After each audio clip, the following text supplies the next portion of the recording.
communication was sent out from the Speaker to all members, and that communication was based on a meeting where the member for Kalani was a participant, the member for Cat Island, Rumkey and San Salvador was a participant, and the Speaker was a participant. And this was the agreement that was sent out from the Speaker's chair to all parliamentarians on the 26th of March, and subsequent to that date, with respect to dealing with resolutions related to this COVID-19 pandemic, all meetings of this chamber followed that agreement. And that agreement says, with respect to speeches on the resolution, it was unanimously agreed that the mover, the lead presenter, and the closer will speak for 25 minutes. The two opposition members will be allowed 20 minutes each, and all members will speak, all other members will speak for 10 minutes. It was agreed that the House debate be wrapped up and the resolution be passed by 2 p.m. and that resolution be immediately sent to the Senate for passing. Subsequent to this notice, the chair was not informed until just a moment ago that this agreement was no longer in place. All other meetings, Honorable Member, all other meetings subsequent to that date followed that agreement. And so, if there is no agreement or this agreement no longer stands, then the Rule 46.3 says that the agreement should be by all parties concerned. And so the chair position is, if there is no longer an agreement, or this agreement no longer pertains, which, by the way, did exclude the independent members, and I had to convey that position to them, and they subsequently agreed. Then if we want to resort to the rules outside of this agreement, then of course the House is in a position to regulate its own affairs and revert to that rule. But as far as the chair is concerned, the chair was functioning under this rule or this agreement that was reached among the parties. The chair recognizes the Honorable Member for Cat Island, Rumkey, and San Salvador. Operated on that premise, then the chair was under a misapprehension. And I say that for this reason. It's correct that when we came last, we operated primarily on this basis, but the parties had spoken and agreed on that position.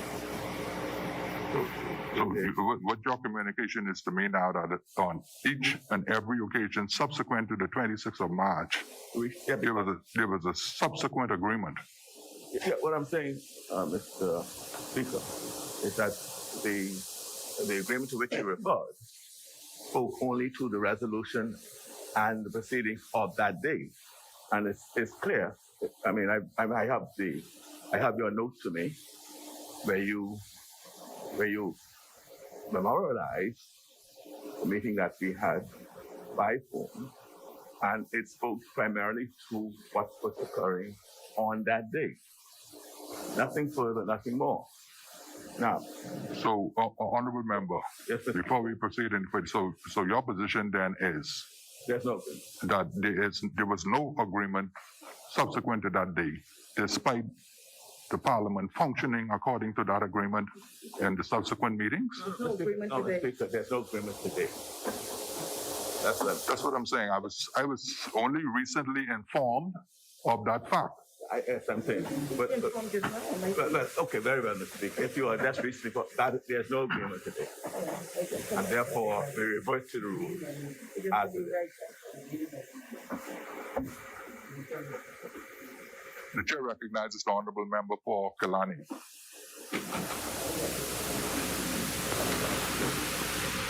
Yes, Mr. Speaker.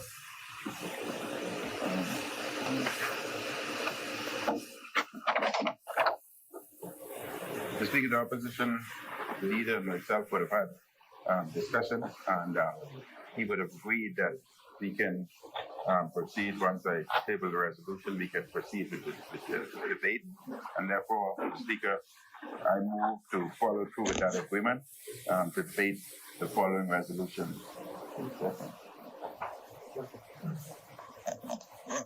Resolution as follows, Mr. Speaker.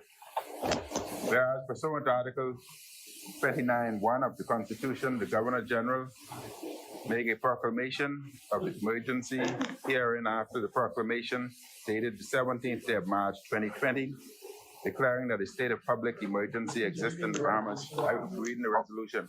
Honorable member. Oh, yes, to be consent. Sorry.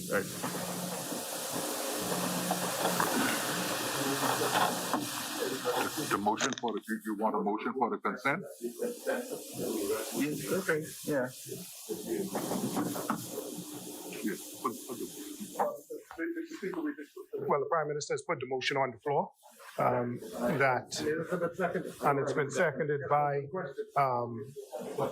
Yes. the Minister for Health. So now we just need to put it on. Thank you. Honorable members, it has been moved and seconded that the resolution be debated today it has been agreed by all parties that the notice requirement is waived, and so the House can proceed to debating the resolution today. As many as are in favor will remain seated. Those who oppose will stand. The debate on the resolution will proceed. The motion is agreed. The debate on the resolution will proceed today. The chair recognizes the honorable member for Kalani.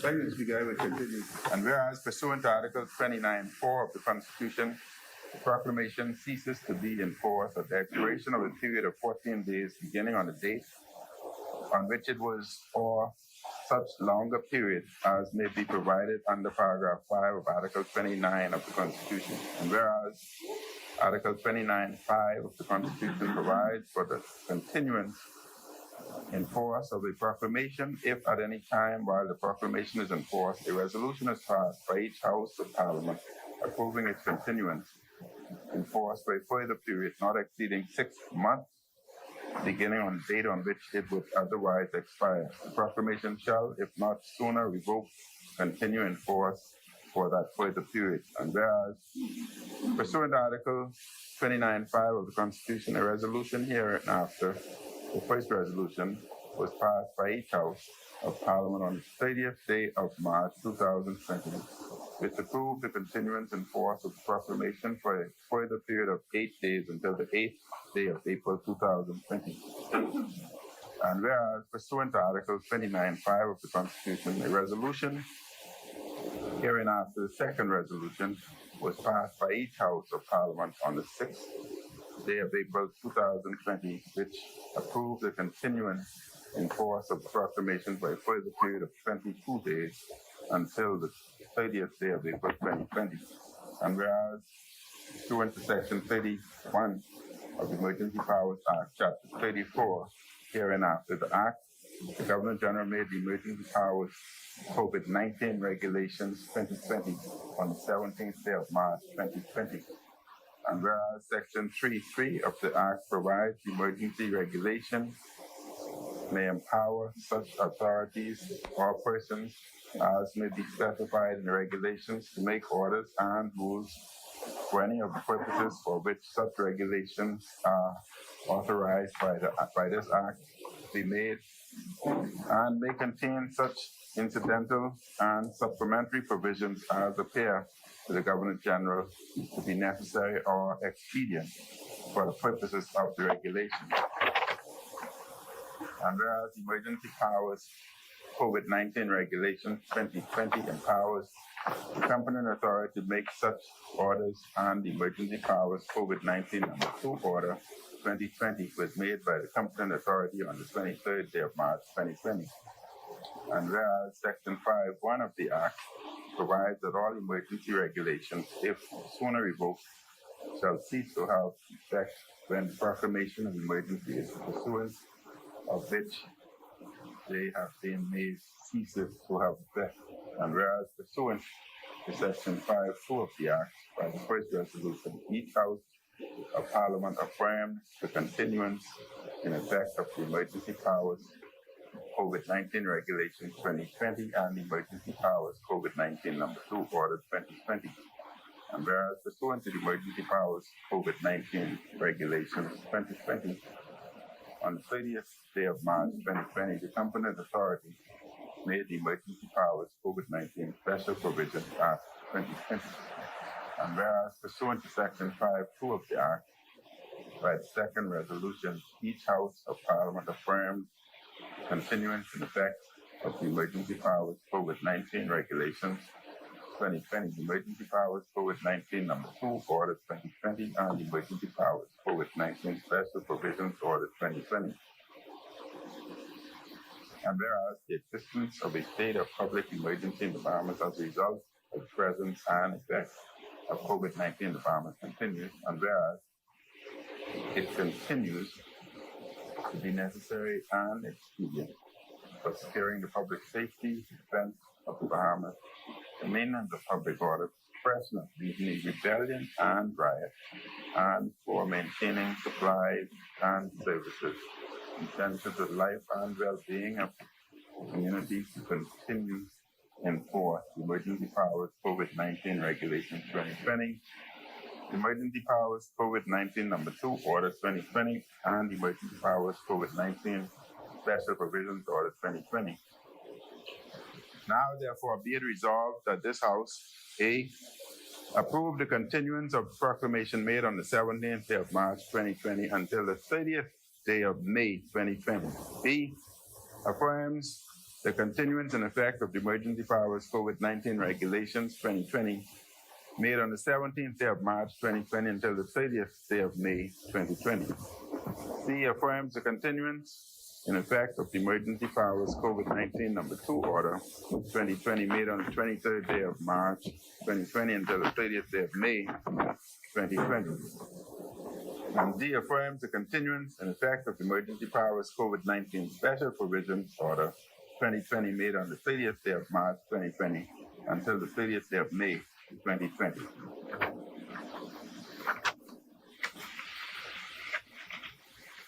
Mr. Speaker,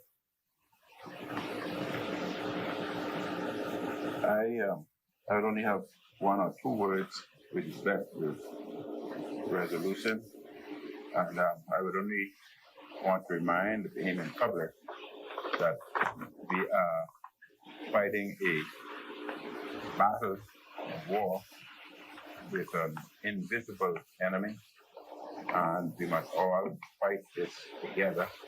We must demonstrate solidarity, we must demonstrate unity, and we must demonstrate that we are one Bahamas, not divided, and we will counter this enemy, after which we can return to our normal life.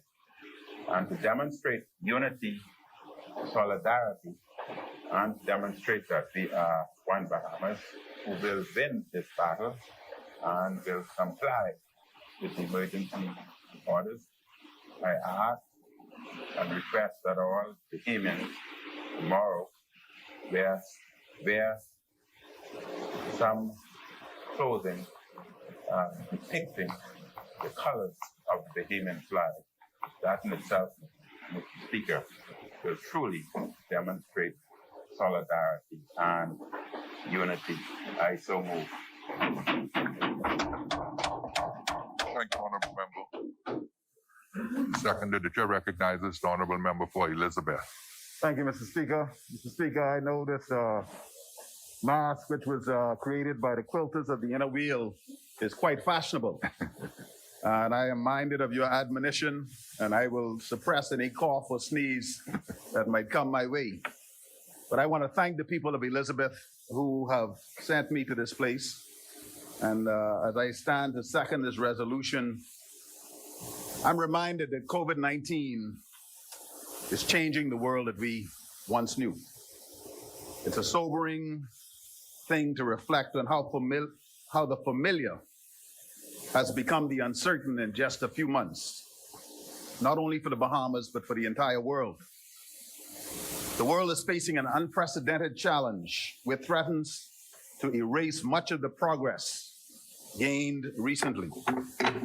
COVID-19 has profoundly affected trade, investment flows, and supply chains.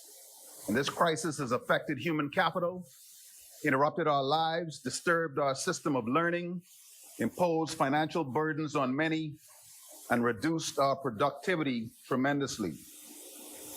The president of the World Bank, David Malpass, advised that if we don't move quickly to strengthen systems and resilience, the development gains of recent years can easily be lost.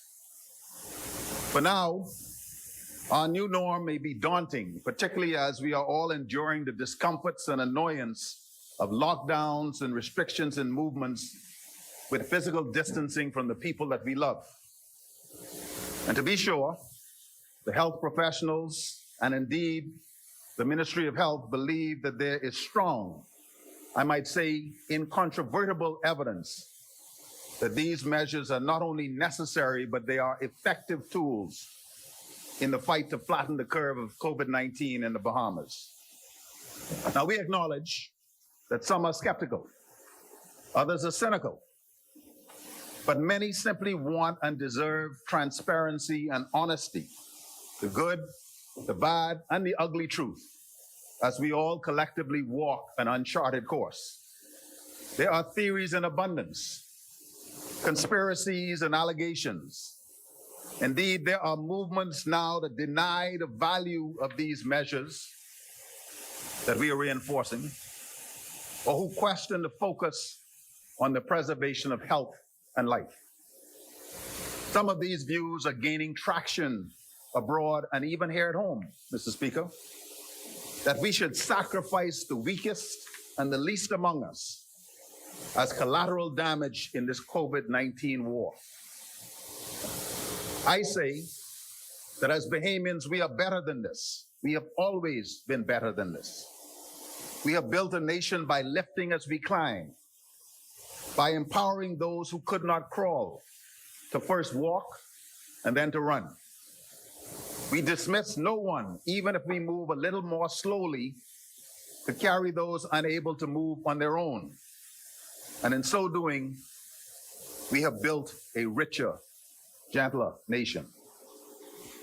And so 43 days after our first confirmed case, we must not lose hope.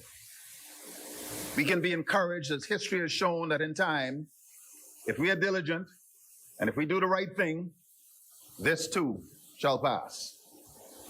Our collective aim must be to minimize illness and death due to this novel and destructive coronavirus, while striking a balance to ensure social stability and economic solvency.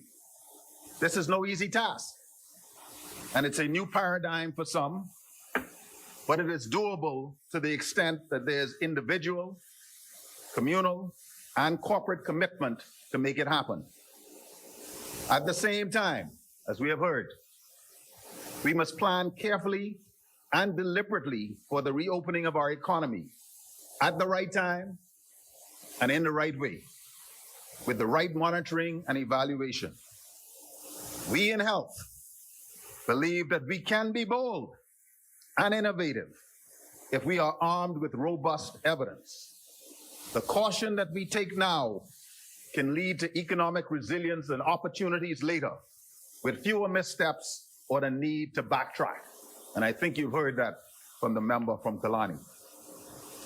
Mr. Speaker, like most countries across the globe, the Bahamas has not been spared from the ravages of illness and death.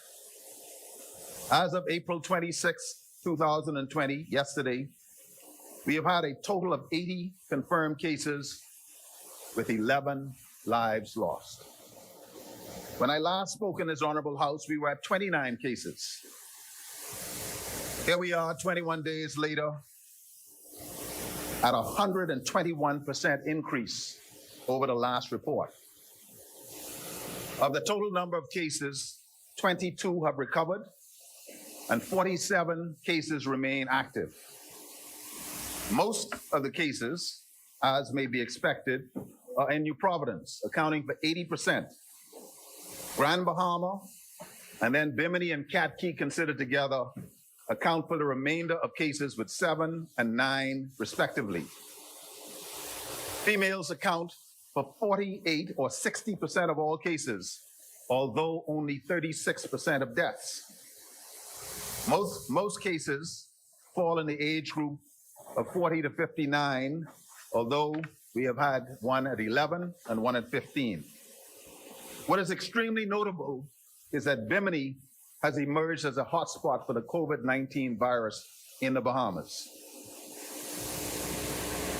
Mr. Speaker, the current data in the health ministry supports the view that the spread of COVID-19 in the Bahamas is occurring mostly through community transmission. We have had just one imported case early in the outbreak and 4 import-related cases. The remaining 75 have all been determined to have occurred through spread of the virus within this country. Currently, 8 of the 80 cases are hospitalized in serious or critical condition at Doctors Hospital West and are carefully being attended to. I have said earlier that one of our unsung successes is that we now have a total of 22 persons who have recovered from COVID-19.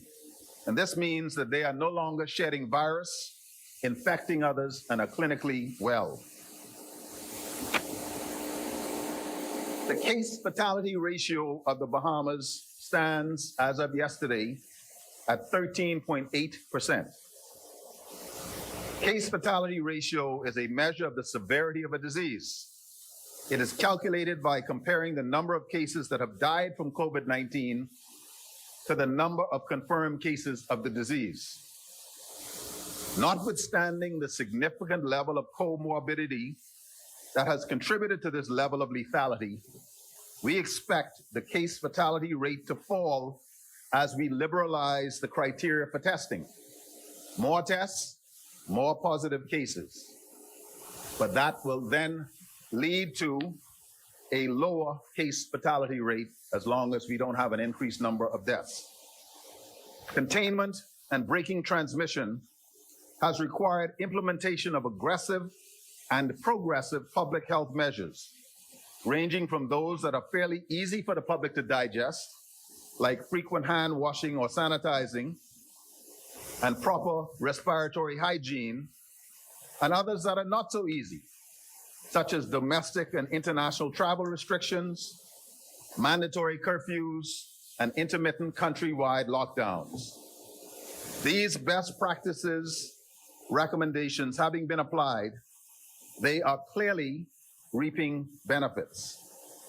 And while we continue to have cases and the unfortunate deaths, we have managed to flatten the curve by having a maximum of no more than 6 cases diagnosed on any day.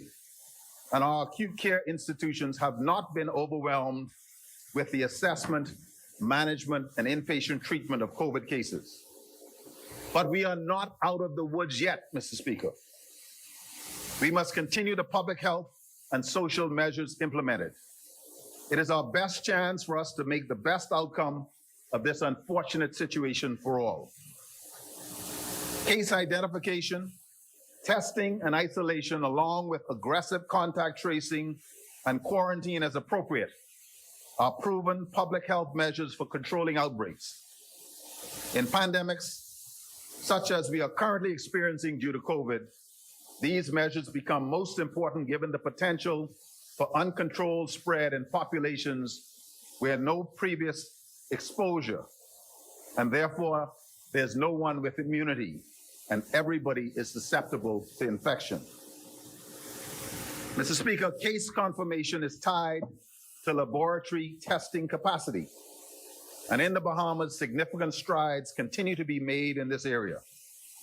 Since my last update, we have accepted 1,000 donated RT-PCR test kits, as well as more than 700 RNA extraction kits and other reagents required for testing.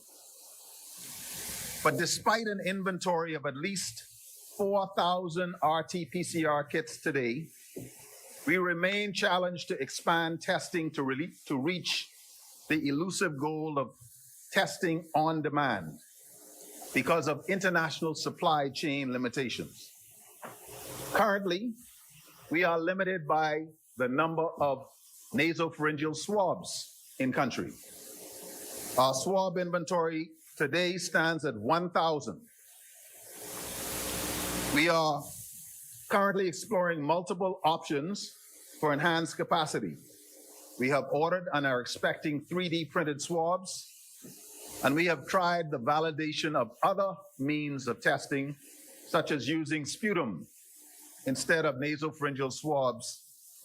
And we have also begun the process of producing viral transport medium in the Bahamas. We shall also partner with the private sector to provide PCR testing. Very soon, persons wishing to be tested will be able to have them done at approved private labs. We are also closely monitoring the refinement of antibody tests. This weekend, we did a validation study of some 200 of these tests.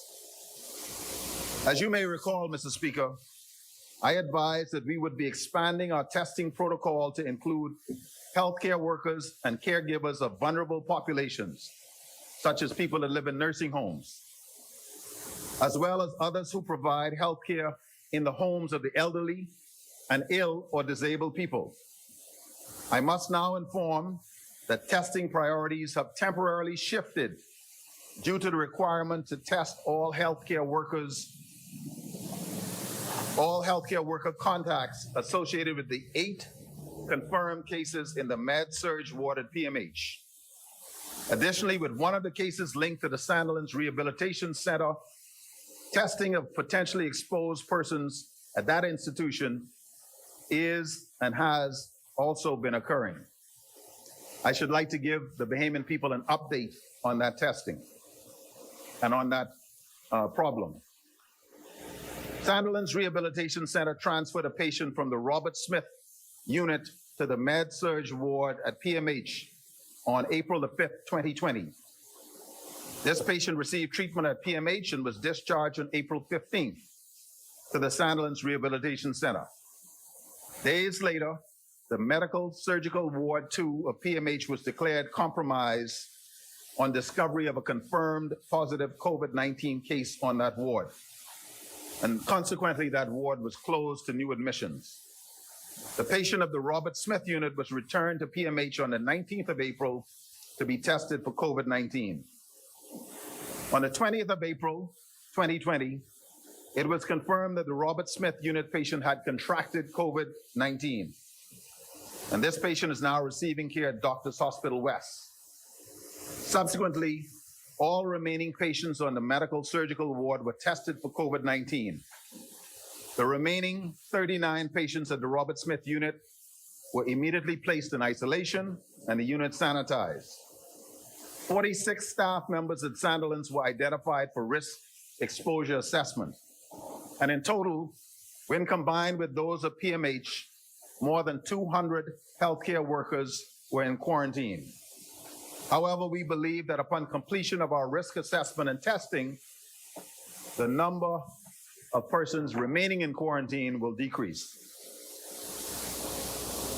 A further compounding factor are the confirmed cases on the island of Bimini, and this has of necessity resulted in screening and testing of contacts on that island, with further drawdown on scarce testing resources.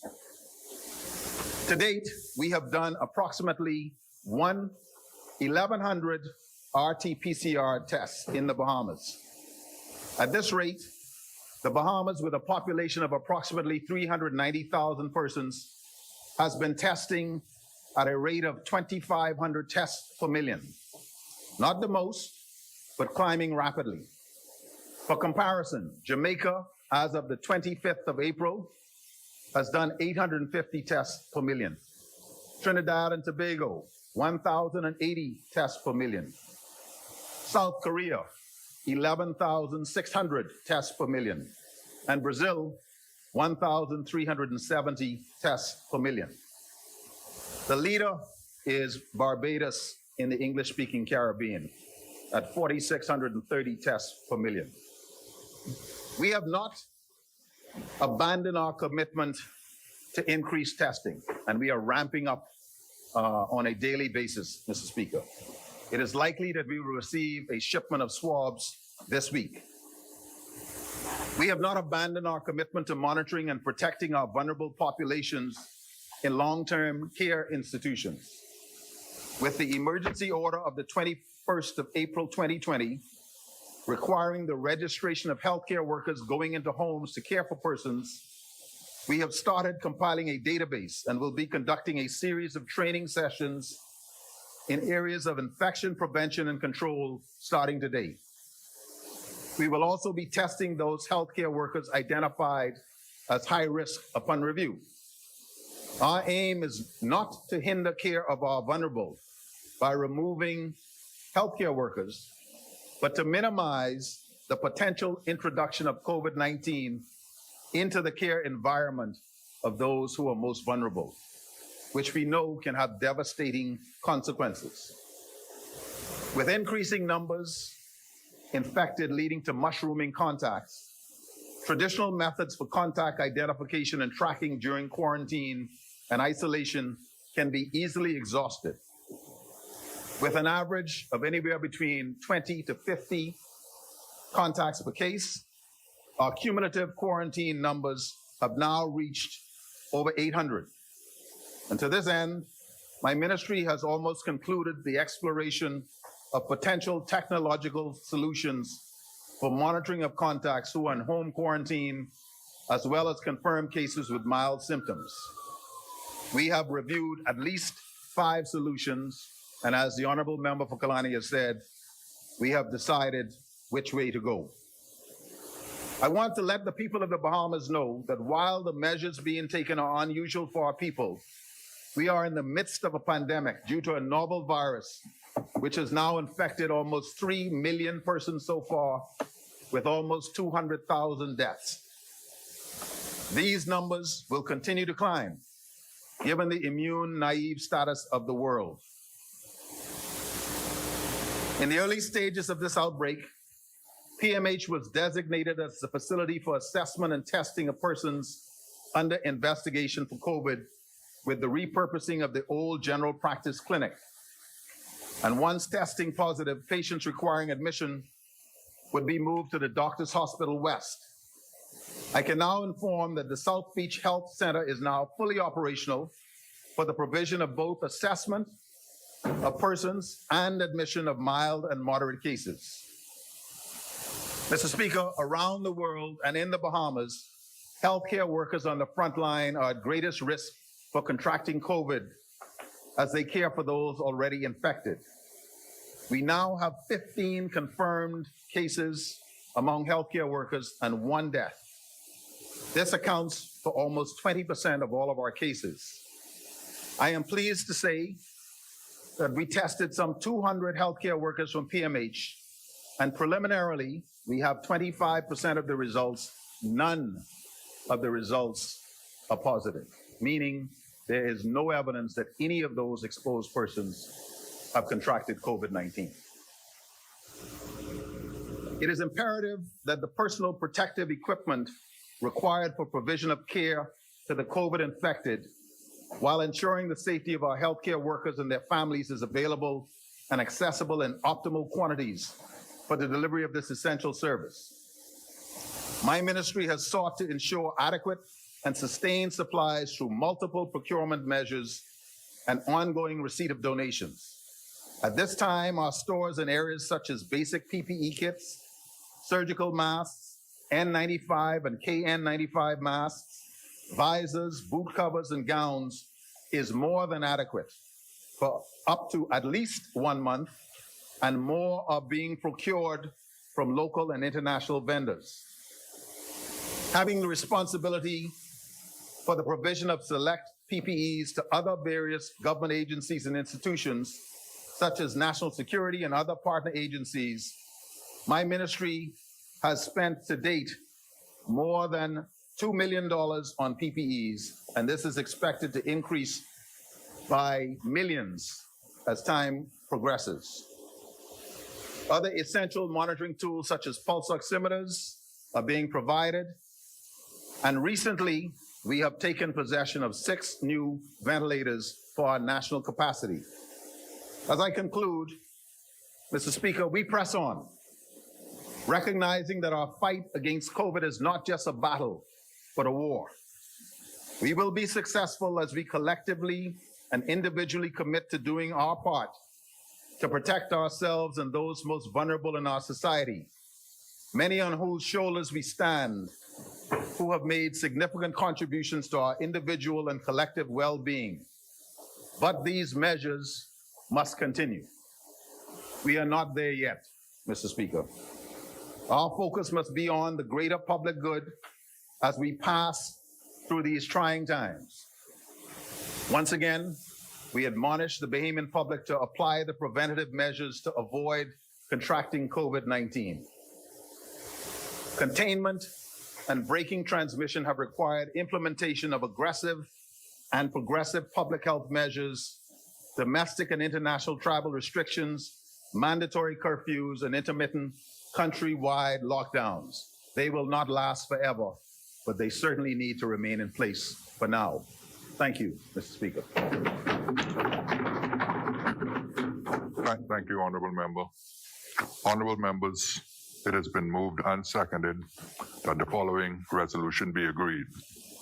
Whereas pursuant to Article 29, subsection 1 of the Constitution, the Governor General made a proclamation of emergency hereinafter the proclamation dated the 17th day of March 2020, declaring a state of public emergency exists in the Bahamas. Now, therefore, be it resolved that this House, A, approves the continuance of the proclamation made on the 17th day of March 2020 until the 30th day of May 2020. B, affirms the continuance in effect of the Emergency Powers COVID-19 Regulations 2020 made on the 17th day of March 2020 until the 30th day of May 2020. C, affirms the continuance in effect of the Emergency Powers COVID-19 number 2 Order 2020 made on the 23rd day of March 2020 until the 30th day of May 2020. And D, affirms the continuance in effect of the Emergency Powers COVID-19 Special Provisions Order 2020 made on the 30th day of March 2020 until the 30th day of May 2020. As many? The chair recognizes the honorable member for Cat Island, Rum Key, and San Salvador. The chair recognizes the honorable member for Bamboo Town. Thank you, Mr. Speaker. Mr. Speaker, I rise to move the following motion. Be it resolved that the business of this House do continue beyond 1 p.m. today, April 27th, 2020. I second that. Honorable members, it has been moved and seconded that the business of this House do extend beyond the 1 p.m. hour. As many as are in favor will remain seated. Those who oppose will stand. The business of this House will extend beyond the 1 p.m. hour today. The chair recognizes the honorable member for Cat Island, Rum Key, and San Salvador. Thank you, Mr. Speaker. Mr. Speaker, the Prime Minister, in concluding his communications earlier, referred to the song "Abide with Me." And I thought it would be fitting Since he concluded, I will start by quoting what I thought had been an appropriate thought for us today. And as I mentioned, throughout all the changing scenes of life, in trouble and in joy, the praises of my God I shall still, my heart and tongue employ. There's a second voice that speaks to those who are in distress and who could be comforted by the examples we set. That's in the second book. I'll probably refer to that later on in my contribution. The speaker, today is, we talk about the changing scenes of life, and we think about the landscape of the Bahamas and all of what I call those seminal moments that led to where we are today. I must mark that today is the 55th anniversary of Black Tuesday. That fateful day when brave warriors, courageous souls, who then were fighting another kind of virus, malicious gerrymandering of electoral boundaries, those who are fighting for social justice in our country, led by Sir Lyndon Tinling, then Lyndon Tinling, who threw the mace out of that window. And that is a seminal moment that led to where we are today. And there's a moment in history that perhaps was one of the keys to open the lock of the door for us to be here where we are today. As Bahamians of African descent. Let's start, I could go back to some of the other seminal moments, like out of Cat Island, we had a man called Black Vic, out of Fort Howe. Yeah, we could go into Akron and speak about Little Cape or Black Cape. We can go into Exuma, Pompeii. We could, then there's the Burma Road riots, the suffragette movement. What is important to speak of? The citizen movement and committee, the Citizens Committee, that was formed in 1950 with Max Thompson, that group, Newry and that group of persons who were protesting the fact that the government of the day refused to allow the showing of Sidney Poitier's first major movie. And in fact, it was the first major part played in a major movie by a black man. No Way Out was that movie. And I must confess, I saw it for the first time last week, thanks to the shutdown. I was scouring through a channel trying to try something to watch, and that was on. I was able to watch that movie. That's the formation of that and that protest.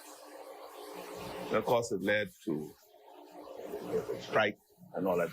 But I stand to reflect on that moment today and to thank those courageous souls who stood against the oligarchy of that day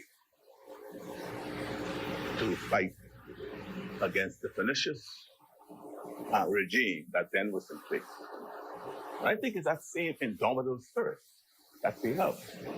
And if we go to engage that, we will defeat this virus of a battle that we now have. And so I stand to commend and pay tribute to those brave soldiers of that day that paved the way on this day 55 years ago to provide that key to the lock to allow us as African Americans to be where we are here today. And the hymn. Huh? The hymn is African, oh, yeah. African Bahamians. The Bahamians of African descent. Huh? So, sorry, that's what I said. I didn't say African American, I talk about the Bahamians of African descent. And so I am proud to pay tribute to them today. And I think we all should do that today. Mr. Speaker, we are heading into the 6th week of curfews, lockdowns due to this COVID-19 dilemma. Like many Bahamians, I've been looking for signs that we are making positive progress in the fight against this viral threat. I heard the update by the Prime Minister, and I heard also the update by the member for Elizabeth, the Minister of Health. And I did not want to refer to Dr. Davis' academic sort of assessment of where we are and the modeling to which the Prime Minister referred to, because I think he too recognized in his assessment and what I call it the academic curve and assessment that he was engaged in, that is as good as the information that was provided. And the question really is, are we winning or losing this battle? And if you, in that same report, what Dr. Davis points out to, right, and as the member for Elizabeth confirmed, we are having increases in the spread since the lockdown. There have been increases in the death. And the same Dr. Davis measures, I wouldn't say our success, and I wouldn't say the successes of other countries, but in his modeling, he points out that the deaths in our jurisdiction compared to, say, Trinidad, to which the member Elizabeth alluded to, we have 3 times as much death. He points it out in his report. We are twice the amount of deaths when he looks at what is happening in Barbados and Jamaica. He also points out that in the 5th week, the increases in cases is up 17%. It's all in his report. If any of you didn't have it, I could share it with you. Right? So we are continuing to see an increase both in cases and deaths, despite the drastic measures we have asked our people to take. So as we consider this extension, I think the government has no higher obligation than to level with us about how things stand today, how they expect the next weeks and months to unfold, and when people can expect some light at the end of the tunnel. I don't know that we've gotten that yet. What the member for Elizabeth has said, which I embrace, and in fact, it is one of the things that Angela Merkel, the Chancellor of Germany, who was talking about the successes that they were achieving and what tools that she was using to do so. The first, you had three T's: truth, testing, tracing. And so I'm heartened by the fact that the member for this had recognized this. And I'm heartened by the fact that he was open to say, when he realized that the message I got is the challenge is we don't have sufficient testing kits. We are challenged by the testing kits. And I also sense that there is some challenge with the kits that were on hand, because he indicated that there was a need to validate some of those kits, which suggests to me that there may have been some challenge. Now, if it was us, and what I would recommend, once you know where these kits are, order them, go pick them up. Because yes, there is a challenge with the chain of delivery of items.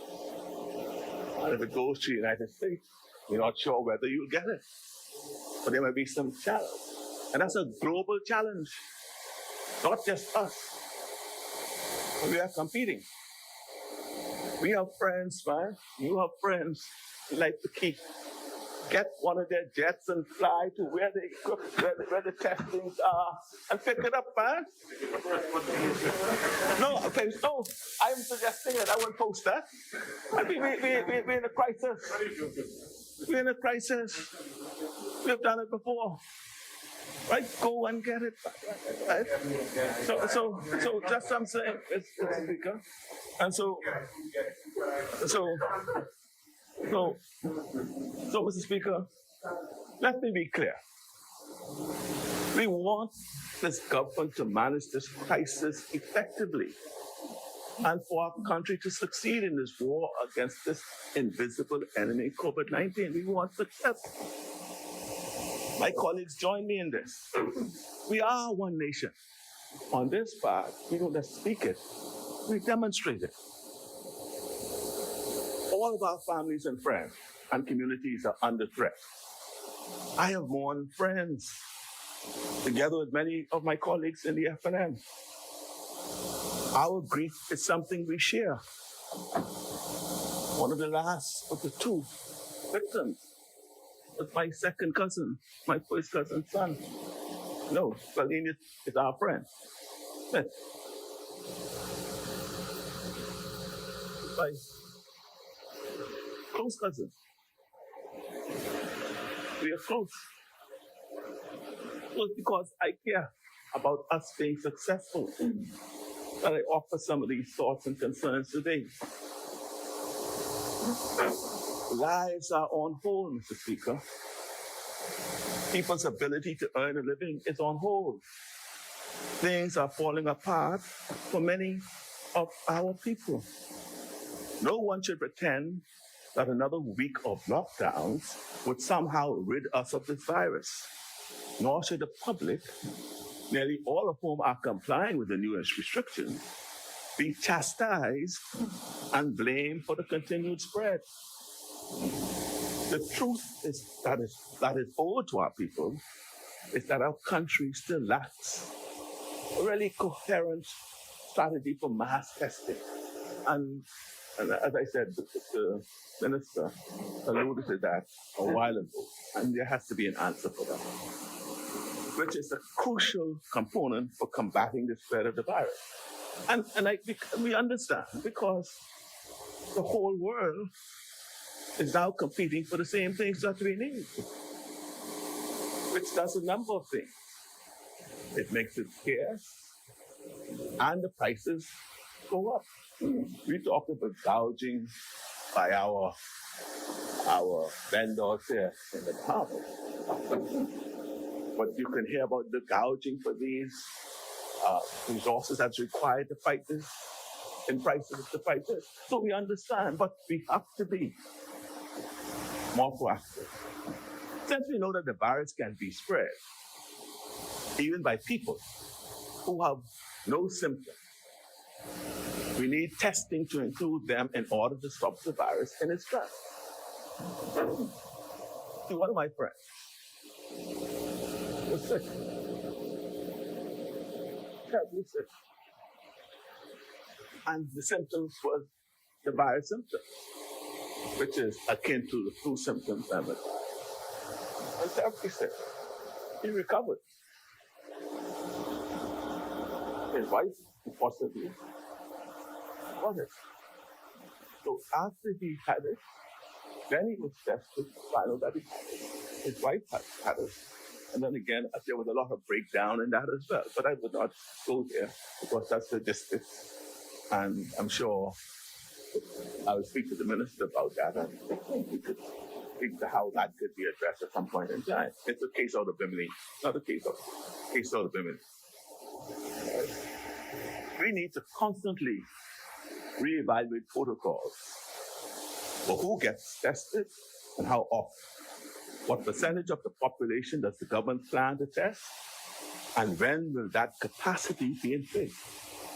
We need new resources and venues for isolating positive cases. We need additional personnel for contact tracing. And we need to be sure that our clinics and hospitals are ready for any surge in cases. Bahamians have the right to ask their government to plan for more than a week or two at a time. You know, I don't think we're asking for perfection. We're not asking for perfection. We're not asking for the government to predict a far-off future. But people have a right to expect the transparency and intelligent planning. That is especially the case when it comes to a plan to reopen our economy and to help people and businesses to begin to recover. 6 weeks in, the government's response continues to be characterized primarily by apparent short-term thinking, reactive measures, and a lack of careful planning. I'll just give you an example, so that let's say I'm picking. Just look no further than the pandemonium that was unleashed at local grocery stores when they announced the alphabetical list for shopping. Or consider the gridlock, the roadblocks on the streets when the Prime Minister indicated that we should be carrying and we should be required to produce government-issued identification. Even the police is stopping the drivers and say, well, I don't know why I'm doing this, but I have to see it. So something, that is for something else. So we could think about the questionable methodology used, again, Prime Minister. This is the question, the methodology used to determine which businesses are deemed essential and which aren't, prompting many questions to whether we are allowing special interests to influence key decision makers in the middle of a global crisis. Let me give you an example. I know convenience stores, they sell groceries, but they are not allowed to open. They want to know why. The vendors on Iowa Key who have takeout business, they still want to know why they can't be selling their food as a takeout business. That's the point I'm trying to make. And, Mr. Speaker, what I'd like to remind us all of, let me remind us of one thing. All businesses are essential to the workers who rely on those jobs to feed their families. We have to remember that. The very least people can expect is to have confidence that these decisions are made carefully, without special favor, and with a full understanding of the consequences. As we move forward, It is important to note that the same social distancing policies that businesses such as Kelly's or Quality Home Center are using to safely operate during this pandemic can also be used by other businesses. The process of allowing businesses to open their doors must be rolled out in a practical but fair manner. We are seeing the uneven results of reactive piecemeal policymaking in the overly Nassau-centric approach to fighting the virus. While Bimini and Grand Bahama have been relatively neglected, despite having confirmed cases and deaths. I'll speak to the minister about that in more detail. See, throughout the months of March and April, I warned that the initially announced measures were hastily implemented and did not adequately take into account the multifaceted issues that are arising due to both the virus and the economic fallout. There's no balance, seemingly no balance.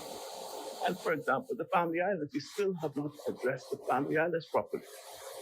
Why can't the beaches in the Family Islands at least be used for recreation, for swimming? Just swimming, or exercise, sorry. I had a young man who went exercising in El Salvador. He's exercising. He told the police he didn't have. And then the other challenge with the Family Islands is that they are not, the measures cannot all be found in one document. And they'll be changing. And so a lot of the first residents of the Family Islands are not fully aware of all because of the communication channels. And so enforcement agents in these islands ought to be given a bit more discretion. They ought to warn them first, for example, because he did not know that he could not be exercising. He told him, I'm exercising for an hour, but he was still locked up. He's on bail. That's go to court. So that's why I say, yeah, that's what's happening. I sent a note to you about it and to the Attorney General. And perhaps the Prime Minister, you say, not that I like to hear your voice, but at least at this time, take the call. Answer me. Yeah, answer me. Answer me. We talk about being unified. I keep telling you I'm here to help. But you got to make me feel like you want help, that you want my help. Because I called him. I'll be asking, right? Now, as the government seems to be relaxing some of its measures because of these same practical issues, a comprehensive plan is needed to keep our people safe. And these measures must be implemented very soon. The government must work to cut through the red tape and bureaucracy, produce faster results during this crucial time. We talk about leveraging technology to facilitate more effective government processes, and yet there are still widespread complaints about long delays and people being given the casual runaround when dealing with government services. Delays during times like these can be devastating to people who are struggling to stay afloat. These curfews and lockdowns are not being experienced in the same way by everyone. For many, the lockdowns themselves represent yet another threat to their health and security. Recent reports, for example, from the Crisis Center have noted an uptick in domestic abuse cases. Other media reports have mentioned robbery sprees taking place in some communities, in the process. As economic and social pressure continues to increase, conditions will not get better on these fronts. Men and women who live over the hill have complained about being harassed and even detained despite having legitimate reasons to be on the road. Such incidents may be a consequence of the harmful effects of the curfew and lockdown on persons working longer hours and undertaking tasks for which they are not adequately trained. It is time to explore and address the negative emotional impact these measures are having on our people, including the police, defense force, and our first responders, so that we may avoid any further build-up of tension and potential fallout in the form of domestic abuse. In other instances, Mr. Speaker, the homeless, mentally ill, are being dragged before the courts in handcuffs, and they're being severely penalized. Others have been targeted with fines that seem grossly disproportionate to the offenses they're being charged with. Mr. Speaker, we don't share the view that these people ought to be so severely, that the offense for which they're being charged and the punishment is disproportionate. And these are poor people from the inner city. You know, when you're charging a homeless man $800, you expect him to get that money from. We do not agree with the harshness of treatment. So I call on the government to renew its focus on addressing the social and economic forces that are impacting everyday men and women whose personal budgets have been stretched paper thin. This requires strengthening the social safety net, revisiting policing strategies, following through on plans for food banks and feeding networks, and doing all we can as a country to protect our at-risk population. The government must show that it will address any inequity and injustices quickly. Mr. Speaker, given that civil liberties have been suspended, Parliament must be convened on a weekly basis, or at the very least every 10 days, to provide checks and balances on proposed policy. It is through this scrutiny that we will give voice to the challenges faced by our people and help to ease their pain. The Bahamian people are hurting, Mr. Speaker. They are worried that temporary layoffs will become permanent. They are afraid that the same government that has asked business owners to have a heart may not have a heart of its own. They want some reassurance that the government has their back. The country is bracing for a severe economic decline. The Bahamian people need more than strict lockdowns and stern press conferences to survive. Our people want to see a plan for widespread testing. They want to see new protections for healthcare workers. They want to see a comprehensive recovery and reopening strategy. Our people also want to know how the government will protect the public even as the economy reopens, especially those at highest risk, like the elderly, people with high blood pressure and diabetes. Where is the plan for our people? Essential workers are on the front line, risking their lives to ensure that our country continues to function throughout this period. While it is important to honor and applaud them for their work, it is even more important to protect them. Too many of our medical personnel are falling ill. We must pull out all stops to immediately prioritize their safety. There should be no expense spared to ensure that our frontline fighters are safe in this battle. They are citizens, including students who are stuck in foreign countries, and our government has slammed the door in their face. But I'm happy to hear the Prime Minister today indicate that arrangements will now be being made to bring them home, because many of them were alone and running out of money, and we were leaving them for foreigners to take care of them. So I'm happy to hear that announcement today. I would like to remind the government that the opposition remains ready to help. As a party, we have already launched an initiative to provide food care packages in communities throughout the country. And I want to thank the Ministry of Finance and the government for allowing us to bring in those food items duty free. And we appreciate that, because that was your contribution to our work. And we thank you.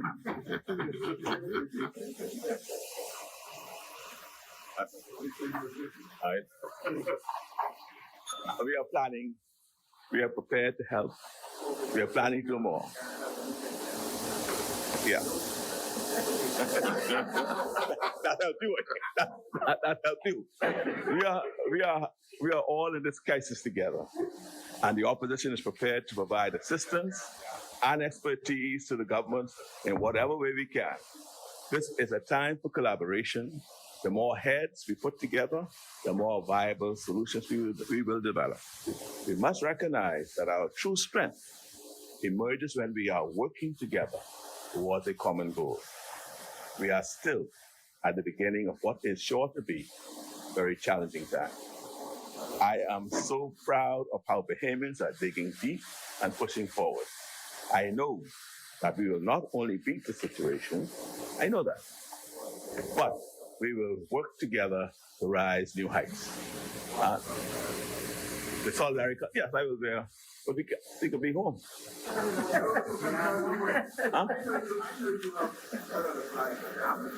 Yeah, I'll wear that. Yeah.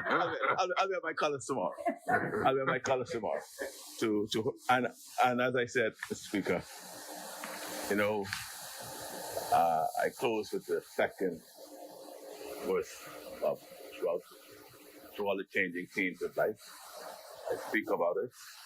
Was of his delivery I will boast.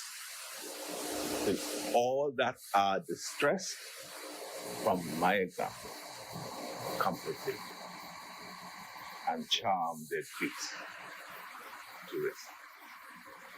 Our example is what our people who are in distress leads to give them comfort. And I invite us all to consider what we can do to help our people. Thank you. Thank you, Honorable Member. As many, the Chair recognizes the Honorable Member for Centerville.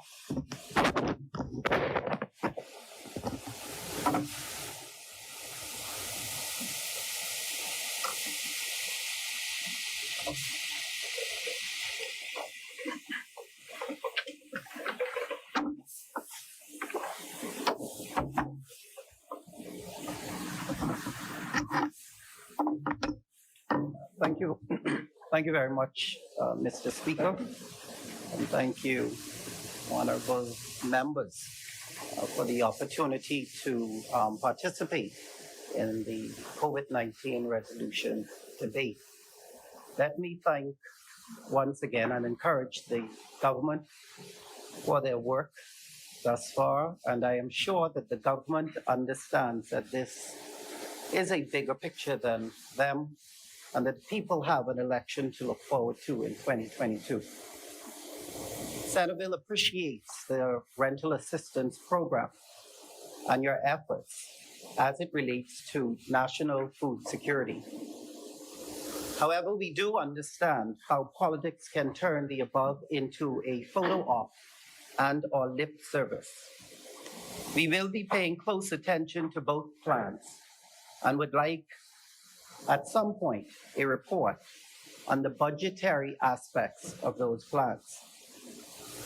It is important, Mr. Speaker, to Centerville to see how much of this rental assistance program and/or food assistance program will benefit the Centerville community.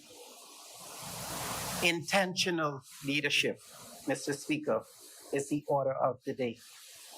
Let me thank Captain Yannick Thomas, PhD, a Bahamian living in Florida, and Mr. Onesmus Strawn, a Bahamian living in Arizona, for sharing their thoughts on leadership and committing themselves to the process of helping our Bahamas navigate through this.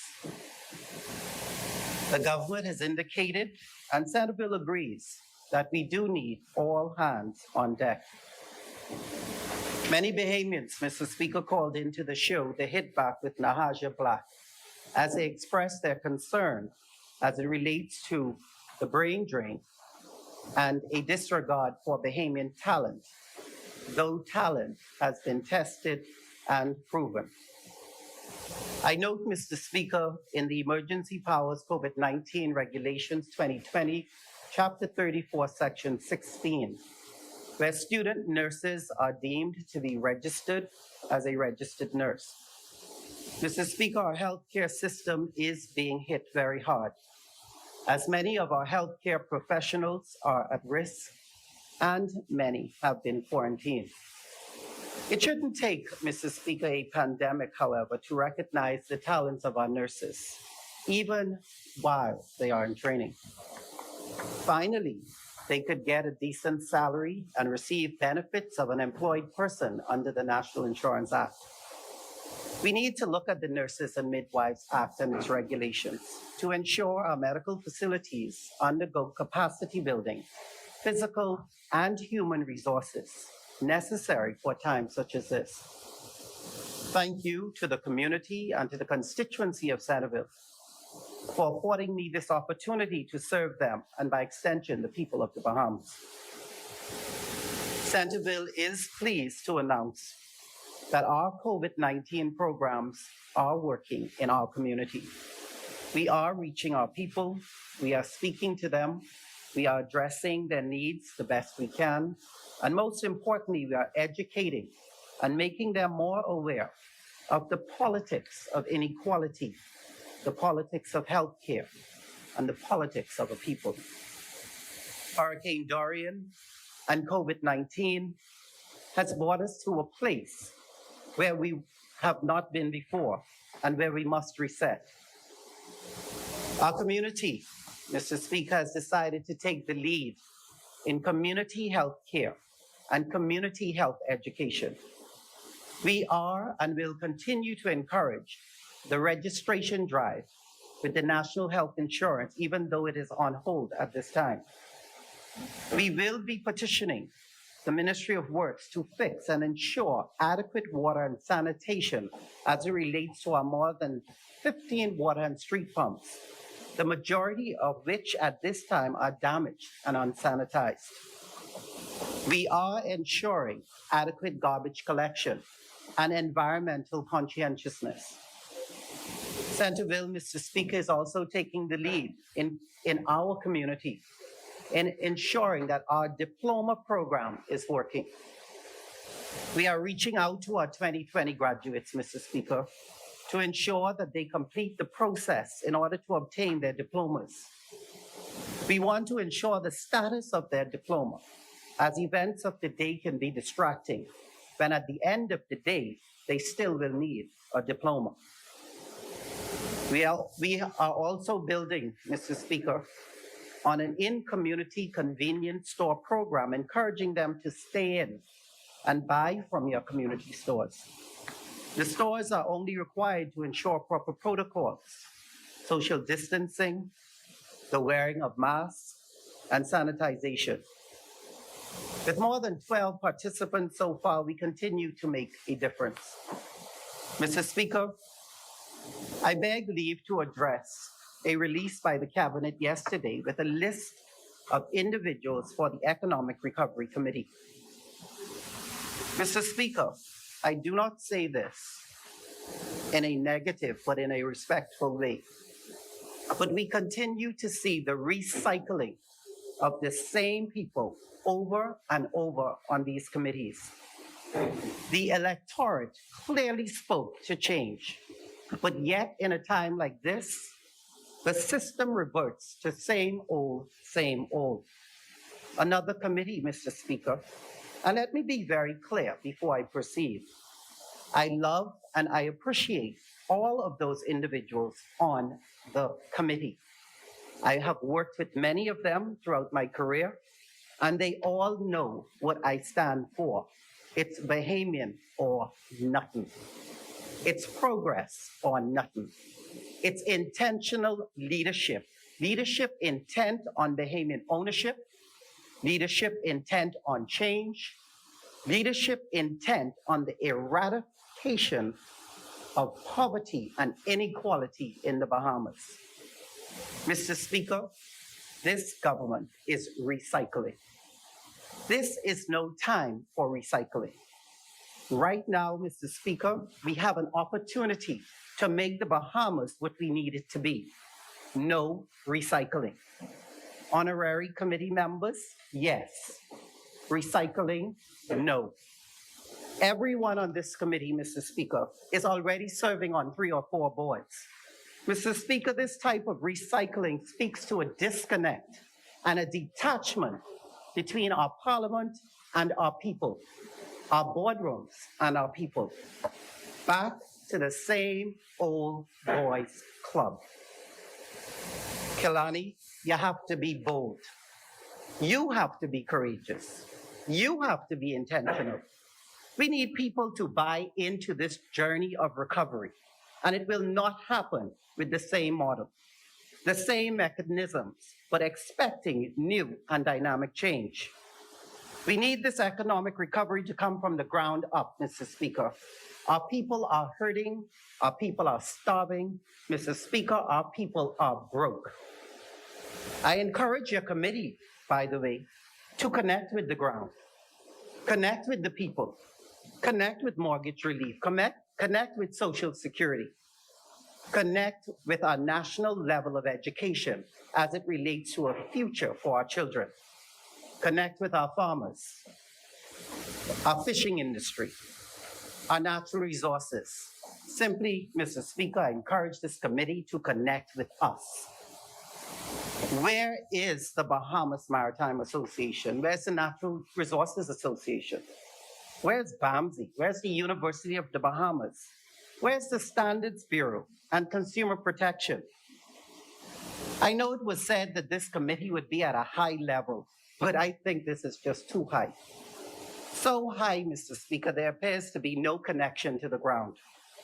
Where's the ingenuity of the recycled members of your committee? We have been presented with an opportunity, Mr. Speaker, to reinforce the foundation. We should include the very ones we need to consider. So where is the representation? You said we needed to go back to farming. Where are the young, eager minds to build, produce, export our farming and our fishing industries? We play with the issue of our natural resources. Where are the young, innovative minds, our experts in marine resources? Where is the reorientation at this table? I do not question the paper qualifications of the committee members, but this, my colleague, is time for full representation and the encompassing of new industries and our most valuable resources, those that are outside and inside our country, and that's our people. Where is the connection? Mr. Speaker, I hope the Economic Recovery Committee starts with all those cruise ships, by the way, that are in our waters, more than 35 of them, sitting there. Bahamians, you can go on marinetraffic.com, a live feed, to show you how many ships, tankers, and private yachts in our waters, free of charge, I have been told. If your committee is too disconnected or too high level to bring home some money to our public treasury from our natural resources, and so begins the recycling. Mr. Speaker, the number of cases and deaths in our country continues to rise. And we continue to pray for and encourage our minister, his team, and all those on the front line. I do not know what your insurances look like, but Lord knows we must look at how we are protecting our nurses, our drivers, our food store workers, our farmers, our frontliners, and their families. Only good governance, Mr. Speaker, will get us through this. This is why, Mr. Speaker, Centerville continues to ask and advocate for our people, and with no doubt, the people of the Bahamas, and with no doubt for the people of the Bahamas. The people of the Bahamas, Mr. Speaker, continues to wait for the report of the state of our public treasury committee of this House. Leadership, Mr. Speaker, intent on good governance. The people are still waiting for a report from the Public Accounts Committee. Leadership, Mr. Speaker, intent on accountability and transparency. We are waiting on an answer of a petition for the Sovereign Wealth Fund and Natural Resources and the Quieting Titles Act. Leadership, Mr. Speaker, intent on Bahamian ownership. As many of us died in the wake of Dorian, we sit and we wait for more deaths as a result of COVID-19. In light of the increase in cases and the increase in deaths, Centerville, no doubt, is in support of the new order. We need Centervillians, we need Bahamian people to wear masks. We need you to practice social distancing. We need our people to wash their hands as often as they can.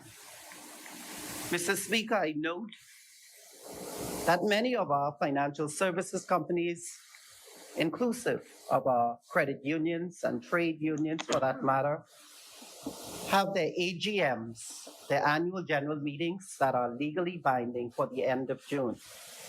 Many of our listed companies and organizations also fall into this category as well. Because of the legislative impact, as well as the impact of the disenfranchisement of voting members, I believe we ought to begin the discussions in this vein. This also has an impact on our capital markets, our market movement, and the state of our socioeconomic affairs of our country. Having said that, Mr. Speaker, Centerville concludes and continues to thank the people of Centerville. I continue to thank the people of Centerville for an opportunity to serve and to represent them. God bless them all, and God bless all of you members here in the House of Assembly, of course, and our people who are under attack, is what I say, with regards to the COVID-19. God bless this Honorable House of Assembly, and God bless the Commonwealth of the Bahamas. Thank you very much, Mr. Speaker. Thank you, Honorable Member. The Chair recognizes the Honorable Member for Carmichael. Thank you, Mr. Speaker. Speaker, the issue of water and sanitation is critical to the health of every single Bahamian. And I've previously sought to work with every member of Parliament who has standpipes in his constituency.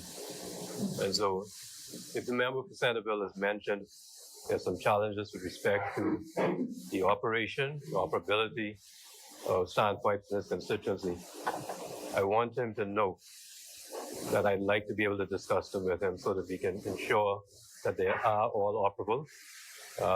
Whatever has to be done is done so that people are able to safely access something that's critical. I certainly did not get that report, but coming from my colleague, that would be very, very important. And so I hope that you would just send me something today on those standpipes so that we can get something going. Thank you, sir. Thank you, Honorable Member. As many, the Chair recognizes the Honorable Member for Marco City. Thank you very much, Mr. Speaker. It is an honor to have this opportunity to rise on behalf of the people of Marco City and to extend to them my ongoing prayers and commitment to serve them in and out of this place, and to let them know they are constantly in my thoughts and in my prayers. Mr. Speaker, the Cabinet of the Bahamas has determined that food production is especially crucial in these times, and that whatever measures we put in place must be sustained even beyond COVID-19.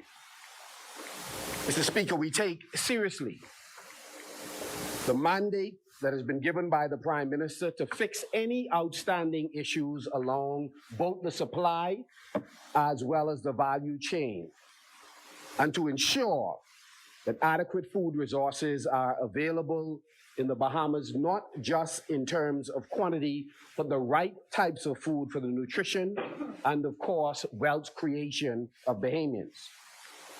Mr. Speaker, strengthening existing partners and working with stakeholders to reach our objective of food security is of critical importance as we seek to weather this crisis. Our ministry continues to make ourselves available to farmers, to fishers, to engage in discussions in the media so that we can have interaction with those that we serve and to ensure that we are responsive to their needs. Mr. Speaker, the COVID-19 crisis is an important opportunity for the Bahamas and Bahamians in general to make healthier food choices by increasing their consumption of fruits, vegetables, and of course, those food items recommended by Ministry of Health. There's been, Mr. Speaker, unprecedented interest expressed in agriculture over the course of the last few months. We are responding quickly and carefully, and we're making every effort to make local products available and affordable, not just fruits and vegetables, but those value-added items produced by Bahamians. One, Mr. Speaker, the packing houses remain operational in all of our Family Island locations, Andros, Cat Island, Eleuthera, Long Island. The Bahamas Agricultural and Industrial Corporation continues to operate the Produce Exchange, and the Bahamas Agriculture and Marine Science Institute have continued local produce purchases from farmers. Both agencies have reoriented their marketing to make value boxes available to persons in New Providence who may be challenged. Mr. Speaker, extended hours has been added on Saturday to facilitate essential workers. Additionally, the market at Gladstone Road, which is operated primarily by farmers themselves with the assistance of the ministry, not by the ministry, continues to operate, and it allows the purchase of domestic agricultural products. Secondly, Mr. Speaker, the long overdue renovations to parking houses in San Andres, Clarence Town, and Lower Bogue, Eleuthera will commence May 1st, 2020. Contracts have already been initiated in the amount of $454,840.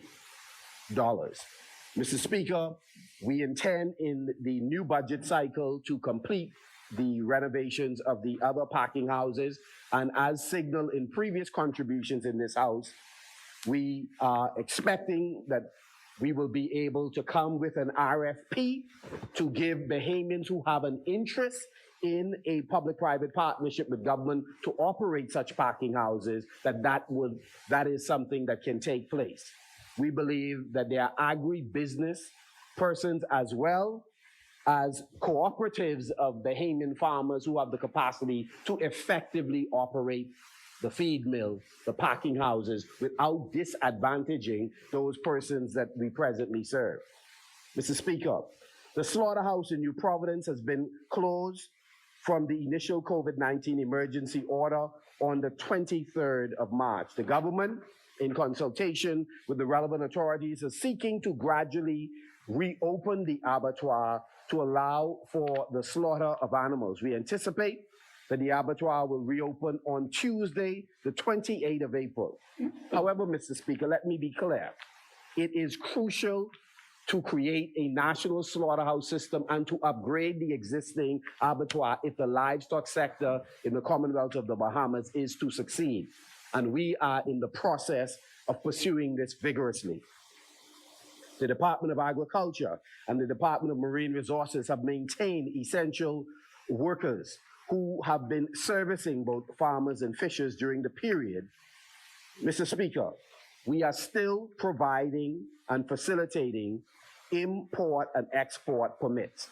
The veterinarian services will be implementing telemedicine for livestock farmers in New Providence and Family Islands. The information on the times and the links will be posted on our website, the Ministry of Agriculture and Marine Resources. Mr. Speaker, the Ministry of Agriculture and Marine Resources has also produced an emergency food production plan, which I will not restate in its entirety as I've done so at least on 2 occasions previously. But we wish to remind farmers throughout the Family Islands that we continue to work with island administrators and their representatives in the land clearing and preparation exercise, and that $1,018,600 have been allocated to this exercise and have in fact been sent to the various islands to initiate this exercise. Grand Bahama and Abaco have received $479,600, and that has been forwarded, and those works which are being overseen by our team should be well underway. Mr. Speaker, my ministry is in the process of purchasing and distributing some 10,000 backyard or home gardening kits, and these will be distributed in a very transparent way, a fair way, throughout the entire country. The kits will include seeds, seedlings, fertilizer, drip line, and Pro Mix, along with guidelines on how to set up the operation. Mr. Speaker, our ministry is sourcing more than 1,000 hydroponic systems, which will be strategically placed throughout the Family Islands. They will go, Mr. Speaker, to those small, medium-sized farmers who are already in the business and have a sense of how to utilize these systems to upscale their operation. I wish to extend special thanks to the Minister of Education and to the agriculture teachers throughout the Bahamas who have made representation in order to receive additional help with respect to aquaponics and hydroponics. And in this regard, the minister has contributed an additional 22 hydroponic systems, which is an upgrade on the initial systems that we had targeting schools. Mr. Speaker, 2,000 layer birds have been purchased from a local producer to be distributed throughout the Family Islands this week. The goal, Mr. Speaker, is to upgrade egg production. We know that we have the capacity in less than 3 years to be self-sufficient in egg production, and we wish to empower those already in the business. We have also commenced the purchase of 5,000 additional birds, which when they arrive, and that we hope within the next 3 weeks, that we will distribute those to those farmers here in New Providence. Shortly thereafter, we intend to ramp up production by another 5,000 to 7,000 layers, and we have already commenced the paperwork to order those birds to be brought in. Mr. Speaker, the ministry's food processing and cooperative leadership, in conjunction with BAIC and BAMSI, intends to assist in setting up food processing operations in a number of our Family Islands to take advantage of the tremendous excess in tomatoes, watermelons, and other produce that are available. We believe food processing is pivotal, Mr. Speaker, in catalyzing the agriculture sector and not just using excess produce, but we intend to be intentional in setting this as an objective so that from the point of planting, farmers are considering value-added products as the end use of those items which they are in fact producing. We had a very fruitful discussion, Mr. Speaker, with approximately 16 agriculture teachers who we believe will be pivotal in helping us to extend our extension services in the Family Islands.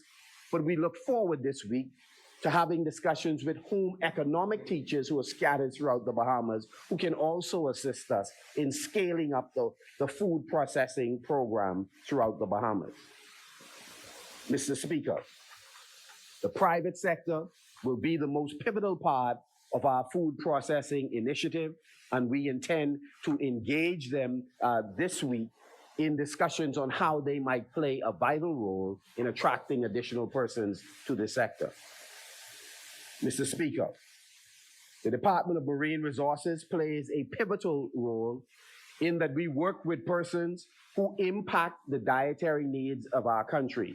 Fish is an indispensable part of the Bahamian diet, and so are other marine products. We intend to continue to carefully police this sector because we understand it is under threat both from the north and from the south. On occasion, it is under threat by those who reside in the Bahamas and engage in inappropriate practices. Therefore, Mr. Speaker, we intend to spend $254,520 as we continue to secure the additional 3 vessels which we badly need for officers serving in this department. Those vessels are earmarked for Bimini, Grand Bahama, and Abaco. Furthermore, we continue to discuss a plan of action to keep both subsistence and commercial fishers fully engaged in order to feed our nation. Agriculture, as well as marine resources personnel, we believe are essential workers. Farmers and fishers are essential for food security in the Bahamas. So, Mr. Speaker, we continue to engage in discussions to ensure that once all medical protocols are put in place, that we are able, Mr. Speaker, to proceed with things such as fish markets, which are open throughout the region, that fishers are able to sell, Mr. Speaker, to various customers, not just fish houses. And so I want to thank BASFA, who played a pivotal role in looking at the entire value chain, the entire supply chain, to make sure that it obeys sanitary and hygiene guidelines. And they also consulted with medical personnel to make sure we can meet those protocols. And so we are hopeful that in short order, we are able to expand the operation of fishers all along the supply chain. In addition, Mr. Speaker, our ministry is in the process of partnering, as the Prime Minister indicated, with the Ministry of Health, Social Services, National Security, the Ministry of Education, and of course, our partners in the private sector, NGOs, faith-based organizations, and others, to ensure that vulnerable Bahamians who are challenged by this pandemic, can receive the required amounts and, of course, quality of foods required. Of course, the Ministry of Agriculture and Marine Resources, our principal role in this regard is to ensure that scarce government resources spent and to encourage private sector resources that will be spent to be spent primarily on things Bahamian.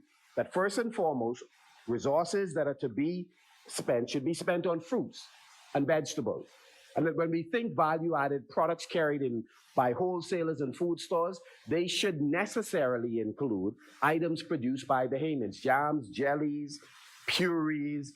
We, in fact, produce pancake mixes, crab fat mixes, a whole range of products that are in food stores. Bahamians produce them as well, and these should be given primacy in terms of purchases made by the food program, and the Prime Minister has mandated that local industries ought to be protected. And so we are grateful for that commitment by the government to ensure that when funds are spent, they are spent primarily with Bahamian producers. These would also include purchasing from Bahamian livestock producers who have the capacity to cut meats to the specification that have been outlined by wholesalers and retailers. In addition, we are concerned about hygiene, and there are hundreds of Bahamians who have the capacity to produce liquid soap and soaps. And in fact, we have a talented group of Bahamians who've been working in the cooperative sector, light industry sector, who produce these items. And so we're happy that the light will be shown on them and that we will support them. Mr. Speaker, in order for adequate animal feed and agricultural inputs to be available in the Family Islands, we have begun to document carefully dry, cool, and refrigerated storage spaces throughout the Family Island so that we can act proactively in the implementation of our plan. Mr. Speaker, as I wrap up, since we last met here in Parliament, we have had some very crucial meetings, Mr. Speaker. And these meetings, Mr. Speaker, were especially important because we've been given a short timeline by the Prime Minister, by Cabinet, to ensure that we are ready to meet the demands of the Bahamian people and to sustain whatever systems we put in place once we have gotten through this rough period. So we have met with church leaders. We had a wonderful meeting with a number of leaders of different denominations on last week, where commitments were made by church leaders to enter into, as institutions, agricultural projects, but also to be a part of that army that would excite their membership to get involved with small-scale farming, but commercial farming in general, and of course, backyard farming. We've had meetings with the agro youth professionals who have incredible ideas for the transformation of agriculture in the country. And to speak to the point raised by the previous speaker, young agriculturalists with and without degrees in a wide range of areas stand ready to help catalyze this sector. They are particularly concerned about land tenure issues, and we have found some creative ways to engage them. And we will, in fact, be working closely with them to utilize GRAP so that they have an opportunity to assist us in expanding studies. We also want them to work very closely with BAMSI, whose focus is education and training. So we look forward to that. We've also had exciting meetings with agricultural educators throughout the Commonwealth of the Bahamas, and we have made commitments on both sides. We have, over the last several weeks, had multiple meetings with ministers of agriculture in the region. I've sat in two of them. The team has sat in others so that we could share best practices on how to improve the sector.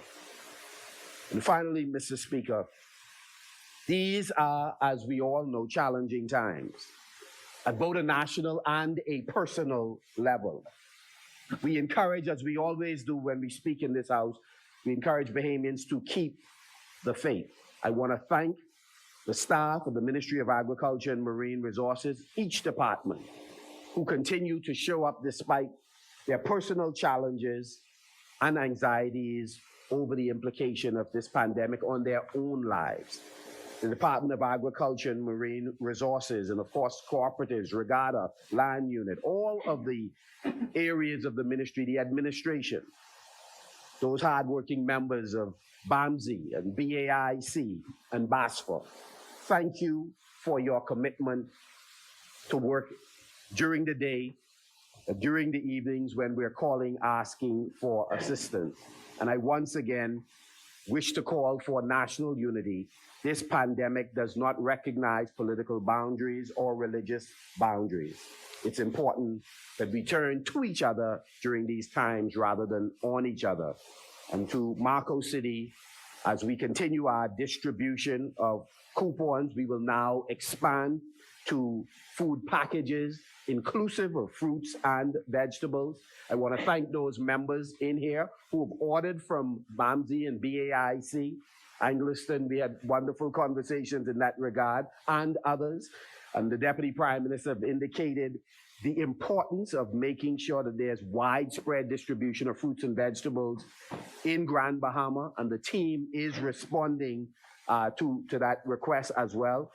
And to say to all members of Parliament who have stepped forward, and I'm so proud of my colleagues who have been sending the names of persons from their constituency who wish to establish partnership with the Ministry of Agriculture, and there are very few who haven't so far sent names. We are looking forward to partnering with you to enlarging the agriculture projects that you're doing, not just in backyard, but communal farming as well. I believe that we are on the brink of doing something transformative in this country and creating a powerful movement for change. With those few words, Mr. Speaker, Marco City supports the resolution.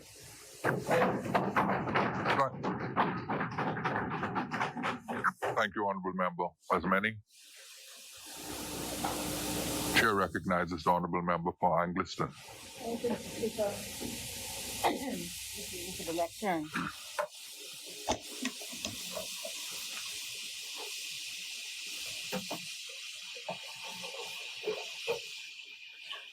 Thank you.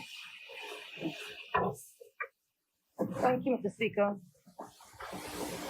Speaker, as I am always privileged to do so, I'm very proud and empowered and bolstered and energized. I stand on behalf of the good people of Engliston. And I do so to contribute to the debate of this on this resolution.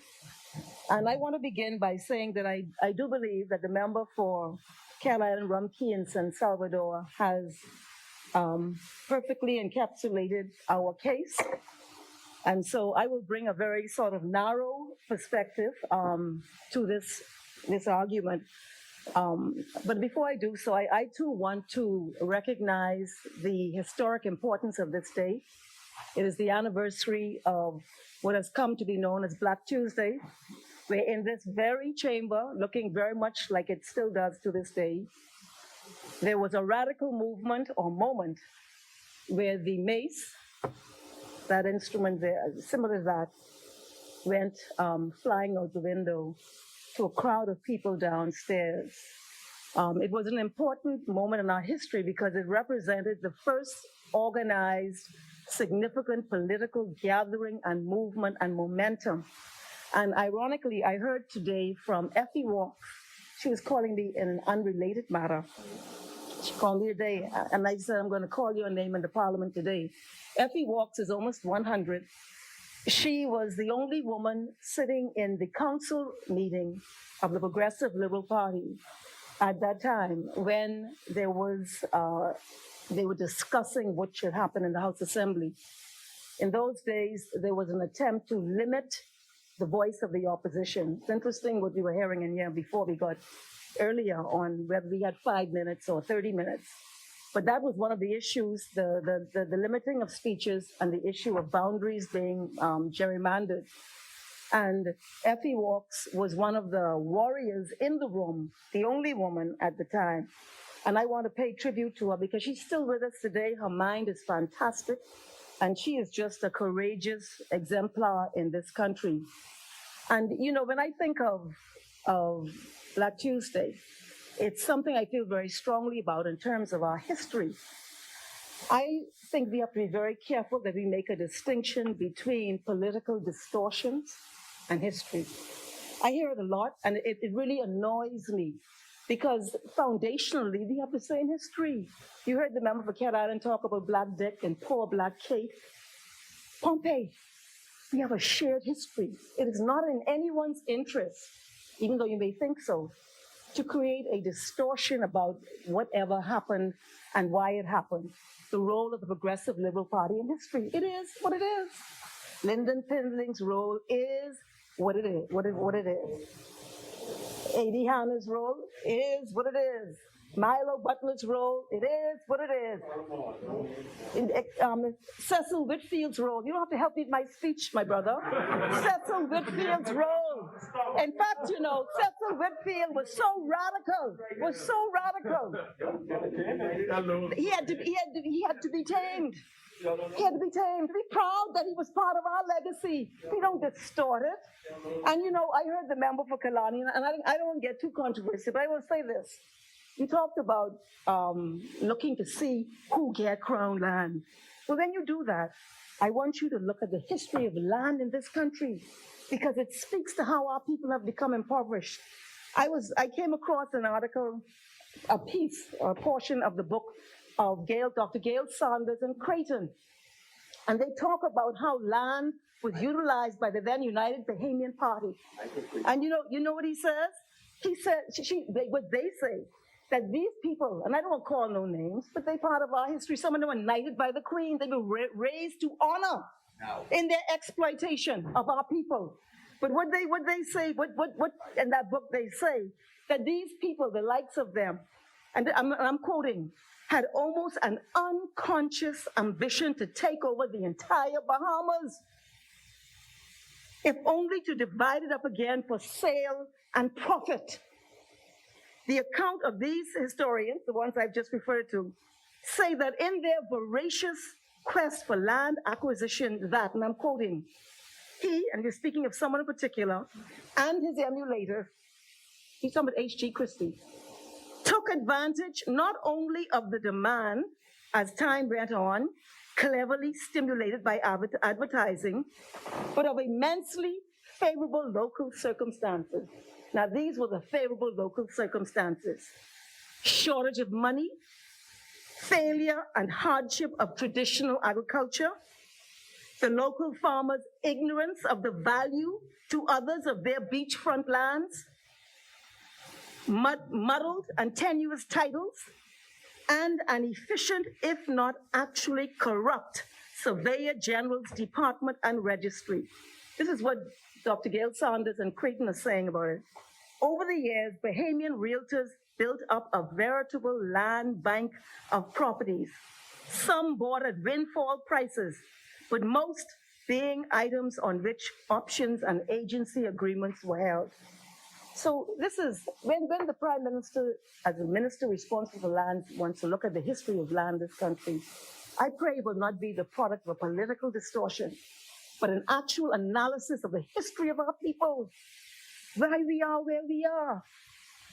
And so today I celebrate this day because it's an important day in the history of our people. It's one of the noble days.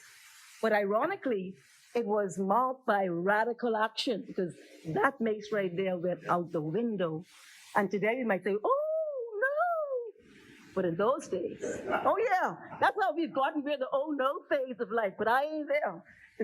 At that time, a radical action was taken, and within 24 months, we had a political change for the first time. And of course, this came after the 1962 general election, where the boundaries had been gerrymandered, and where the Family Islands had more seats than New Providence, where the bulk of the population was, where women voted for the first time, where the PLP got more votes than the FNM.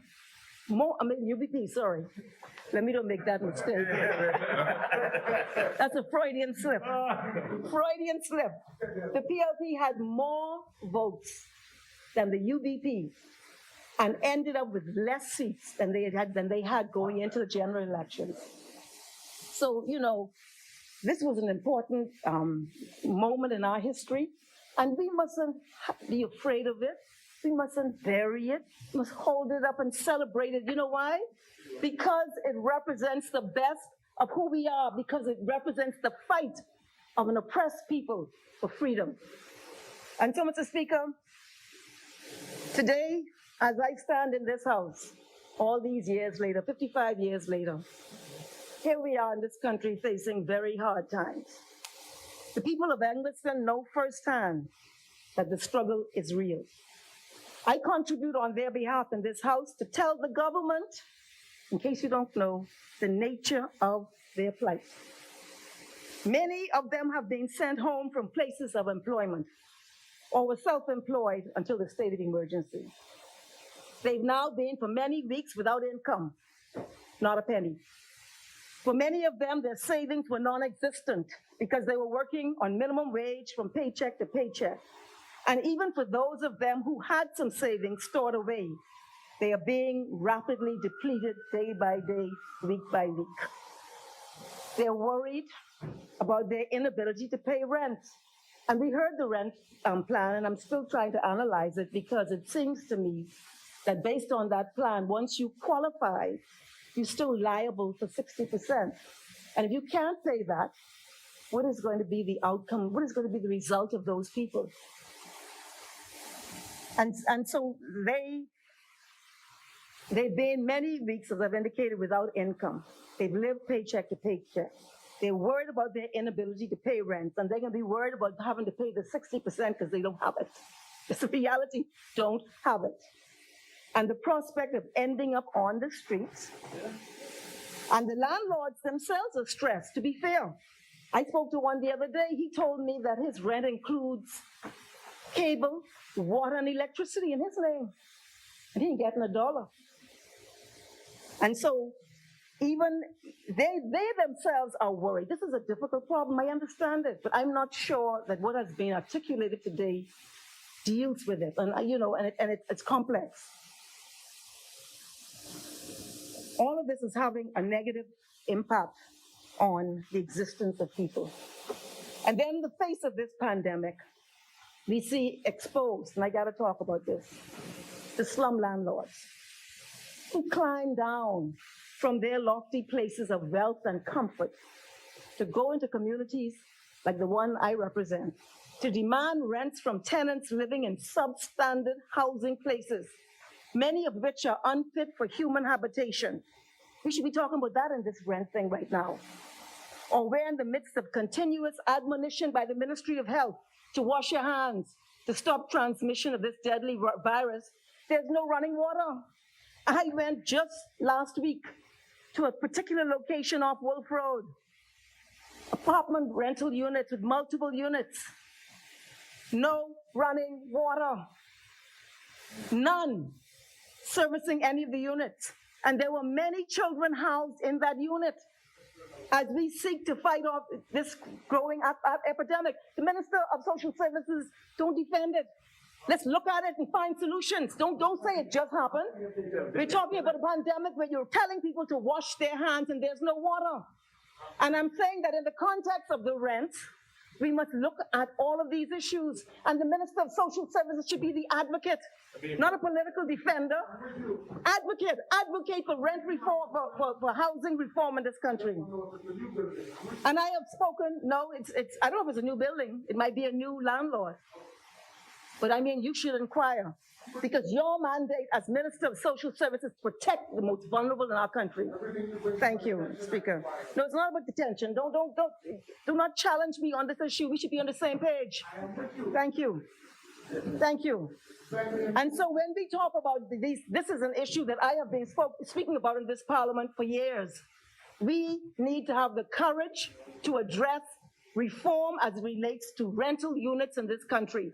We can close our eyes and pretend it don't exist all we want, but I'm telling you, in this pandemic, where we're saying wash your hands, there are many people living in rental units that this provision we heard about today speaks to, that cannot wash hands because there is no water there. They have to make their way to a pump, and that's very onerous when what is required is constant washing of hands. Yes. Yes. And so, Mr. Speaker, you see, I hear the politicians in here, this is why the Haitian people got to wake up, Everyone here, you was there. Listen, there's an issue that's on the table. There's an issue that's on the table. And the Bahamian people know what they are subject to. And we will know, the politicians in here, they will know who the patriots are and who the politicians are, Mr. Speaker. Speaker, many of the people of Angleton are still waiting for the Department of Social Services to respond to their online applications for help. I know it's a lot. There's thousands of people, but the situation is urgent. They're waiting for help to their online request to the National Insurance Board, and I believe the minister, the member for Garden Hill, to be next, and he will speak to that. But they're waiting to provide financial assistance. So, Speaker, this is a fact. Many people today are unable to feed their children and are unable to and face daily that their children are at risk. They daily fear that their children's education and developmental well-being are falling between the cracks. I've spoken about this before. We have homes that have no computers. We are a developing nation. They have no computers. They have no Wi-Fi. And I have seen children who have been for the last 6 weeks, no exposure to nothing. Little boys wandering around. Speaker, some don't even have electricity. This is just a reality. And I'm saying this because I think we have to sensitize ourselves to what is actually happening on the ground in this country. There are today in this country children who have had, and I've said, no institutional or educational instruction going on now for 2 months. And I don't know how this will impact their future prospects. It might not, but then it might. Many in the community are worried about their vulnerable loved ones, their elderly family members, their disabled relatives. I'm not speaking secondhand, I'm telling you what I'm seeing. Many people are hurting and are hungry. I didn't think I'd ever come in this parliament and say people hungry. And someone finds it funny in the back here. Speaker, we are facing a crisis of hunger. We've seen the long lines of those seeking help to eat. We saw it, and I don't want to say where, we've seen the long lines. Just a few days ago, a mother came to me, holding her baby in her arms, pleading for me to look in her plastic bag, containing only an empty container of baby formula. The look in her eyes defy words, but communicate a desperation and hopelessness I have never seen. I am seeing hunger in the eyes of young men. I ain't never seen these things before, which depict an emptiness which is unbearable to see. We are debating here another extension of the curfew and shutdown for another 30 days. Do we understand what this means for poor people in this country? In the recent 5-day shutdown, I got calls and I couldn't move, and we had to mobilize. Members of the community coordinated to provide emergency food relief for a young mother. On another occasion, to a young man and his mother. And I am certain there were many others who we could not even help. We cannot continue these strategies designed to stop the spread of coronavirus without addressing the growing epidemic of hunger in New Providence in particular. And today, on their behalf, I call upon the government. I heard the member for the Minister of Agriculture, with Pine, Marco City, the Minister of Agriculture. All of them noble and admirable objectives, but we have a current, present, and immediate crisis on our hands. Clear and present. Today on their behalf, I call upon the government to immediately, I heard the Prime Minister talk about he's going to get the jitneys and taxis and all that. Listen, the digital thing, we need immediate relief to be forthwith delivered and assistance rendered to the many people who, as we speak, are suffering greatly through no fault of their own, and largely as a result of policies which have left them in the lurch. We've shut down businesses. I'm not commenting on whether they're correct or not, but we cannot dismiss that people were sent home without, and they don't have a dollar. We cannot, and I say this, and I believe this is our position, we cannot entertain longer periods of isolation until and unless it is accompanied by an aggression and by aggressive and overdue proactivity, providing access to food in particular. This is now a crisis, and a formula must be devised to address the uncertainty associated with rental housing, because this is causing people to be sick. The government must be seen to be focused and resolute in addressing these matters. We have seen it in other countries, so we know that where there is a will, there is a way. So today, Mr. Speaker, I speak as a matter of utmost urgency to the plight of thousands of Bahamians who look to their government to provide a safety net to the risks they face because of policies taken in the public interest. There must be balance to achieve public health objectives, but to hold it together for people. We cannot pretend to ignore this critical dilemma. So today, I place it bare on the floor of this House. People are hungry. And as an absolute first priority, this must be addressed. We cannot ignore or pretend that in the midst of this coronavirus pandemic, there is not at the same time a growing phenomenon of hunger, and it is reaching crisis levels and epic proportions. I went right and said, let me just Google this. This is not unique to the Bahamas. This is being seen throughout in many other places where the coronavirus is having its effect. And this is an article, I think it's in the New York Times, And I just read through it quickly. I could lay it, but I'm adopting it. It says the United Nations warns of a hunger pandemic amid threats of coronavirus and an economic downturn. And it goes on to say, while the world grapples with the coronavirus pandemic, the head of the United Nations Food Agency warned on Tuesday, and this was April 22nd, that a looming hunger pandemic will bring the worst humanitarian crisis since World War II.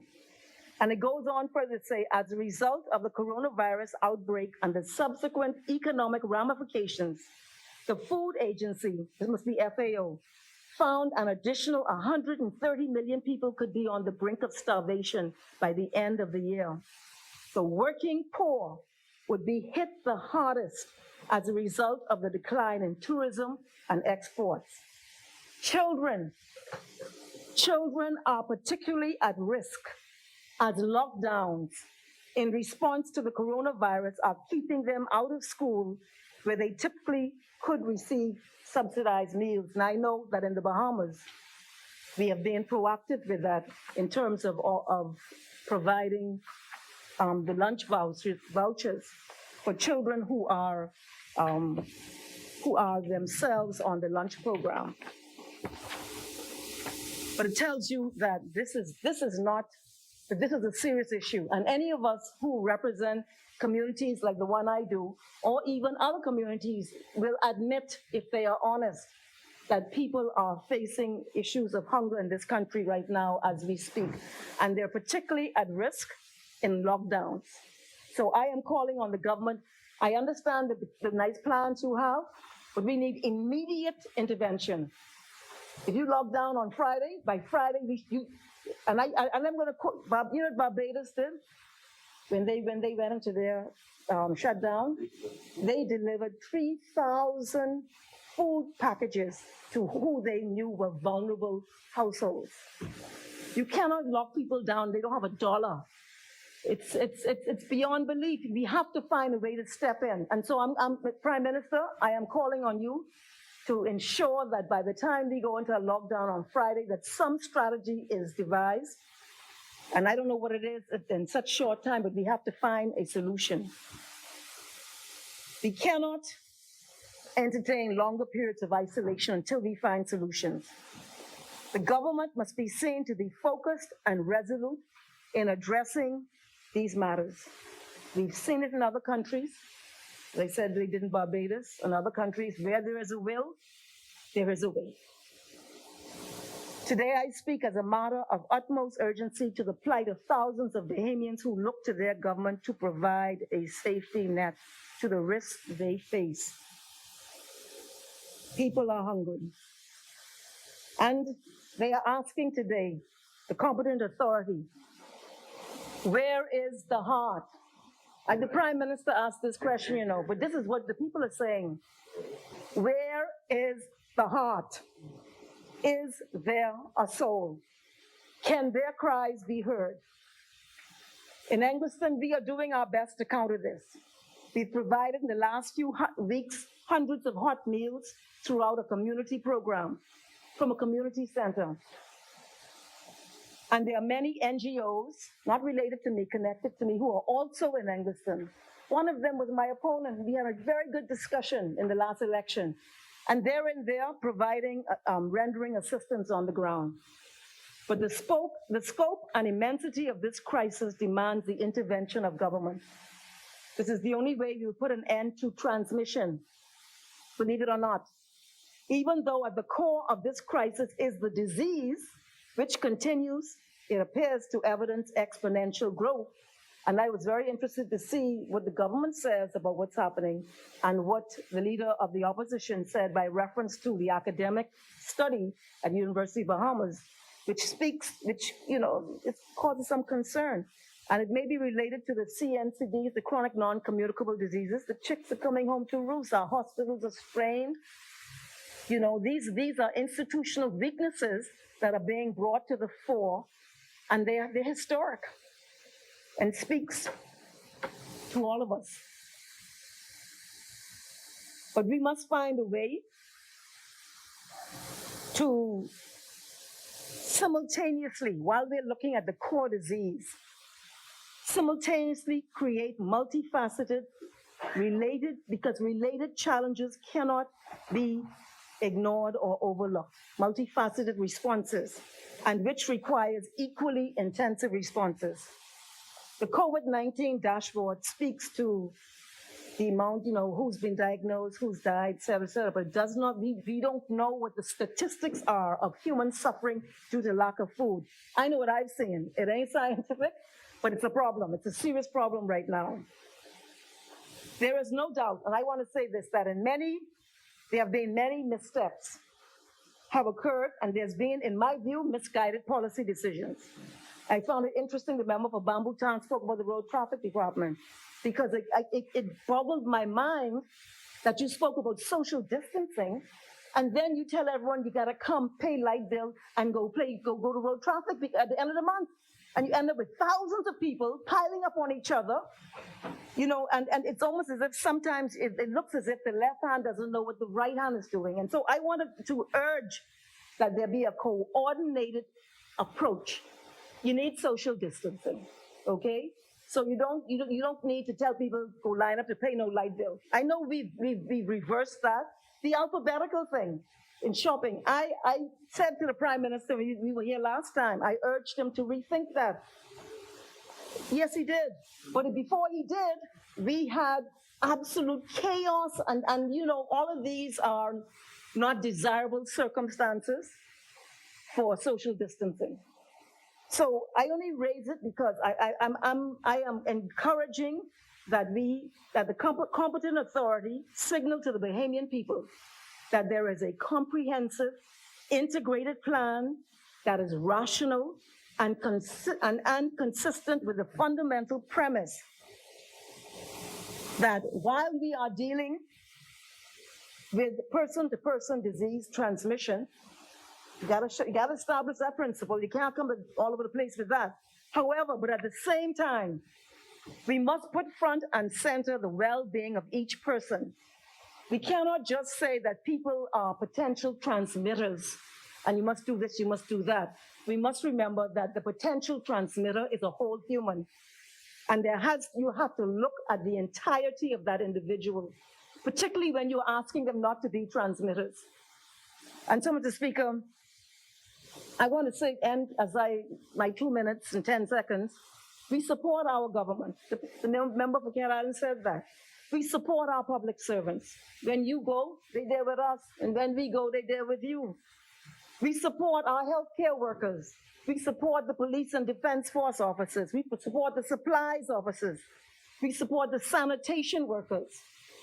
While we are locked down and locked in or under curfew, they are working and keeping the wheels turning. I'm very proud of them. And that is why we have to, and the member for Cat Island raised this point, we have to prioritize our healthcare workers. We have to ensure that they are properly equipped. They should want for nothing, because I don't want their job. They are on the front line of risk. And we have to ensure that they are properly, absolutely equipped and protected. And so, Mr. Speaker, on the issue of, and I'm accelerating now, on the issue of the students or the people who are stuck, I give you two cases. One is a woman who went over with her mother for a diagnostic test. She was diagnosed with cancer. Her mother died over there. They're stuck over there with their mother's dead body. They won't come home. This is urgent. Don't think too long. Get them home. There's a student from Montel Heights. He went over to do his pharmaceutical exams in Arkansas. He's so resilient. He made his way down to Florida. I don't know how he did it, but he's stuck there. He's living with an aunt who ain't working. He's catching hell. Let them come home. Find a place. I mean, if you need some help, I can help point you in some places. Let's get these Bahamians home. Other countries have brought their people. They're here 6 weeks later advocating for Bahamians to come home. Let them come home. Let the Bahamians come home. And so, Mr. Speaker, I just want to end by saying that our position is that we are asking the government, because of the issues and the risk factors and the fact that what you're indicating is not necessarily what other academics are saying about how we're performing, that we, instead of doing the 30 days, that we do 14 days, let us come back here as a parliamentary body and let us look at where we are. And you want us to give you a blank check on an issue such as this. So we're asking for 14 days, not the 30. We might go to the 30. We've agreed with everything you've done thus far, but we're asking in this case 14 days. And I end by saying, finally, Mr. Speaker, to the people of Angliston, I say to them, I will stand with them all the way. All the way. Thank you, Mr. Speaker. Thank you, Honourable Member. The Chair recognizes the Honourable Member for South Beach. Mr. Speaker, Thank you. I didn't hear the entirety of the honourable member for Angliston's contribution. I managed to capture a few comments with regard to the matter of education, the absence of internet capability, as well as devices in some homes, and the issue of the lunch vouchers for a certain segment of our student population. I am grateful to the honourable member for expressing her compassion in this, for us, a very stark reality as well. I wish just to advise the Honourable House again that we accept and understand that there are households and students who either have no device or internet or both, and that we have enrolled in our system some 4,300 students who are dependent on lunch supported by the state. We have made an attempt 2 times in New Providence to provide those students and or their parents with the lunch vouchers with not great success. We have been very successful in the Family Islands, Mr. Speaker. We are again this week, both on Wednesday and Thursday and Friday, going this time to the respective school where the student would have attended, so that they can retrieve the lunch vouchers, each given for a week, several weeks at a time. And in this instance, the lunch voucher would be redeemable at a food store and not an eatery, number one. We also, Mr. Speaker, have collaborated with the Cable Bahamas and Alive for the provision of 5,000 devices. The devices would be such, Mr. Speaker. This is a tablet. This is a 10-inch tablet that will be provided free of charge to those students who are on the lunch voucher program, some 4,300 across the Commonwealth of the Bahamas. And these devices would come, what I am advised, and I am not the most tech in the world, but I can manage, hotspot ready. Some people know what that means, which means they don't need the internet. It already has a built-in facility that connects to the satellite and provides, number one. Number two, these devices would also have an app. So they don't have to go through the process of going into a page and then they just hit the app and the access to the respective site, which is the Ministry of Education Bahamas.com. That now is imminent. That delivery is imminent. We have to, of course, make the order. They have to seize it and then provide it for the benefit of our students. So we know that we are going to, Mr. Speaker, capture a great portion of those who at this moment presumably do not have a device or do not have an internet or not. Right?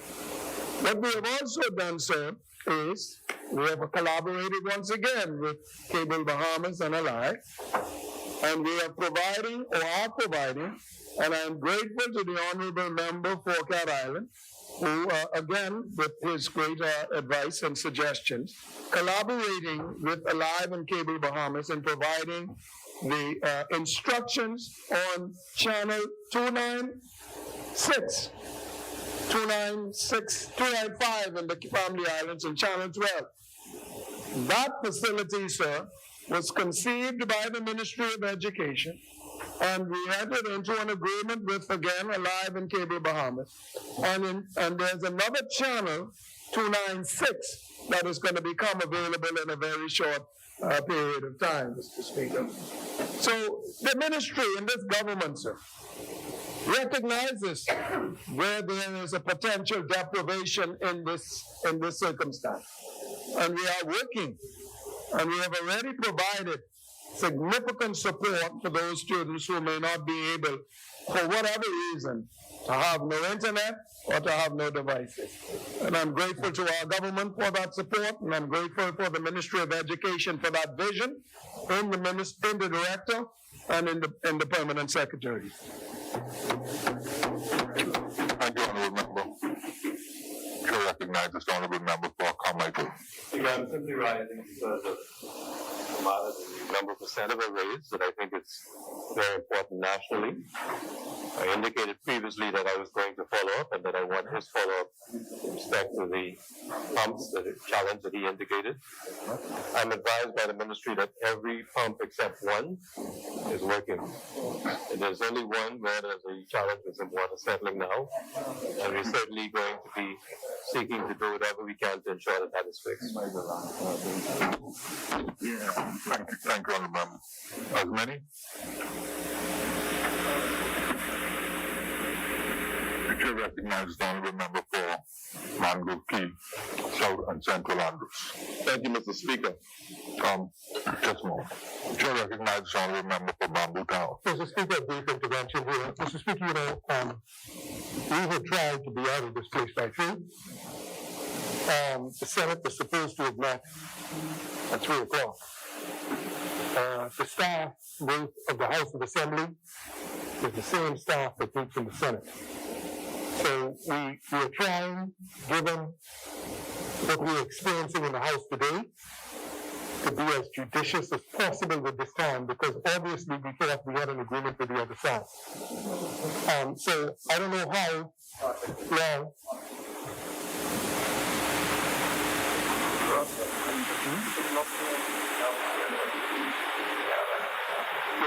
So we were anticipating, Mr. Speaker.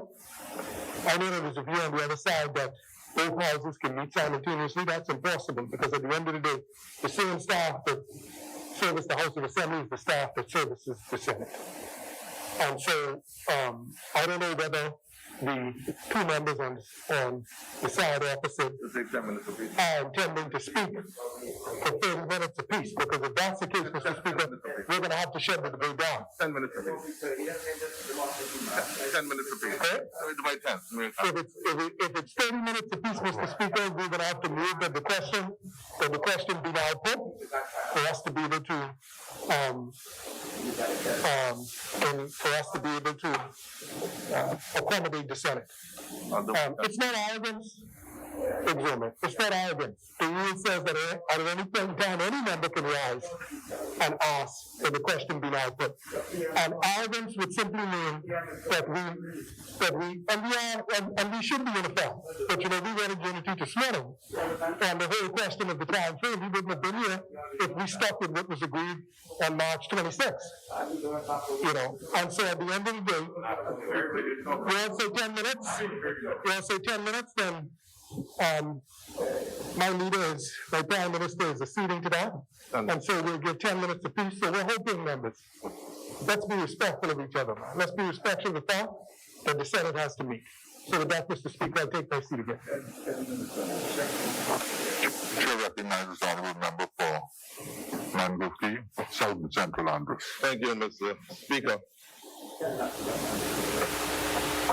Where I stand today, Mr. Speaker, was 55 years ago that those gallant warriors, such as the late Sir Lyndon, Sir Cecil, the Honorable A.D. Hanna, among many other freedom fighters, with the Progressive Liberal Party being the main facilitator in these efforts, coupled with labor, religious groupings, and also the choice community and other civic-minded Bahamians. 55 years ago, noted the fact that we all were on a trek to freedom. So let me sit in this general vicinity in which I stand right now this afternoon, Mr. Speaker, read the effort that led to the throwing of the mace through the eastern window in this honorable place. As a protest, another protest against the wicked and evil practice of gerrymandering, as the masses would have been frustrated in their efforts at the polls in 1962 and the general elections of that year. It would all culminate in a positive sign in the fight of equality, liberation, and freedom, with majority rule coming in 1967. Today, Mr. Speaker, Bahamians are concerned with liberation, access, and also equal opportunity, Mr. Speaker, across the board, no matter their politics, color, status, or beliefs. Bahamians want to be treated fairly as we collectively fight the battle against COVID-19. And note the fact that we here in Madras Royal Opposition, by and large, support these resolutions and also these exigency orders.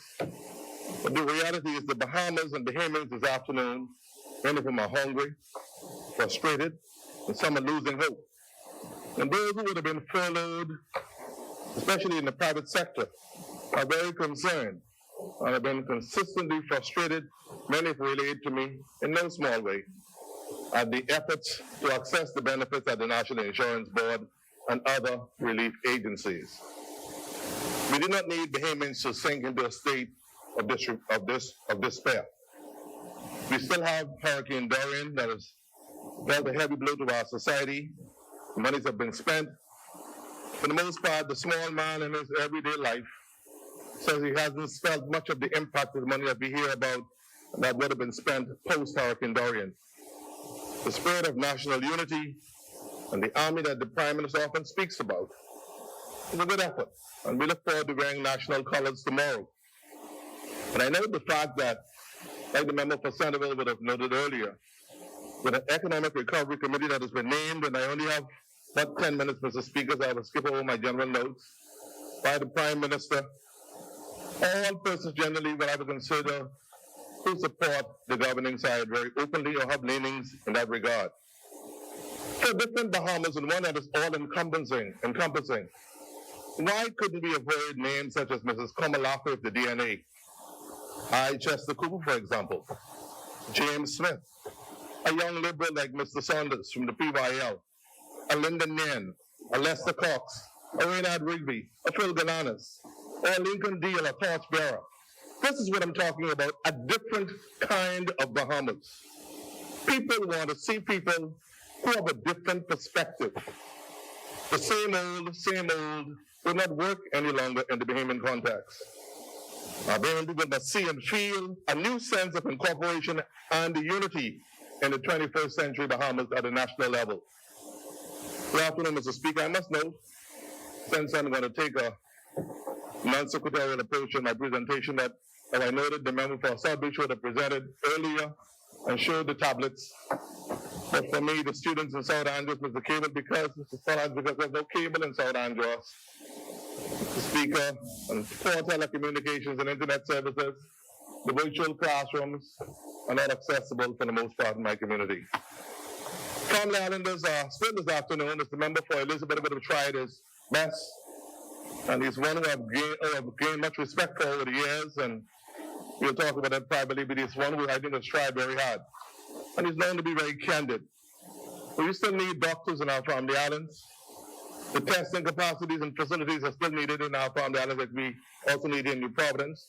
But most importantly, through this exercise, we see the need for training young professionals also that are domiciled in these communities.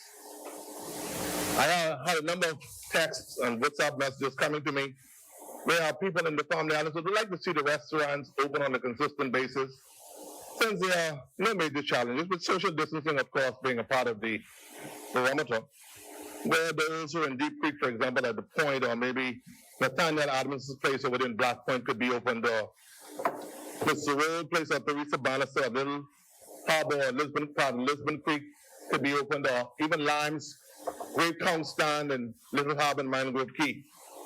Or Van Dyke Bane and Cargill Creek, or Mr. Clark and First Creek, or Sammy's and Smaller but Brigadier's first-class restaurant. The Haymans far and wide, especially those in the Family Islands, want to feel a part of the process as they could be a part of the empowerment process and also have a chance to invest in themselves, because there's also an undercurrent of frustration also in the Family Islands. When I made the comment just over 2 weeks ago, Mr. Speaker, about the quarantine protocols, I mentioned the fact that we would have given over $40+ million in concessions to the now open Bahamas resort that is closed due to COVID-19.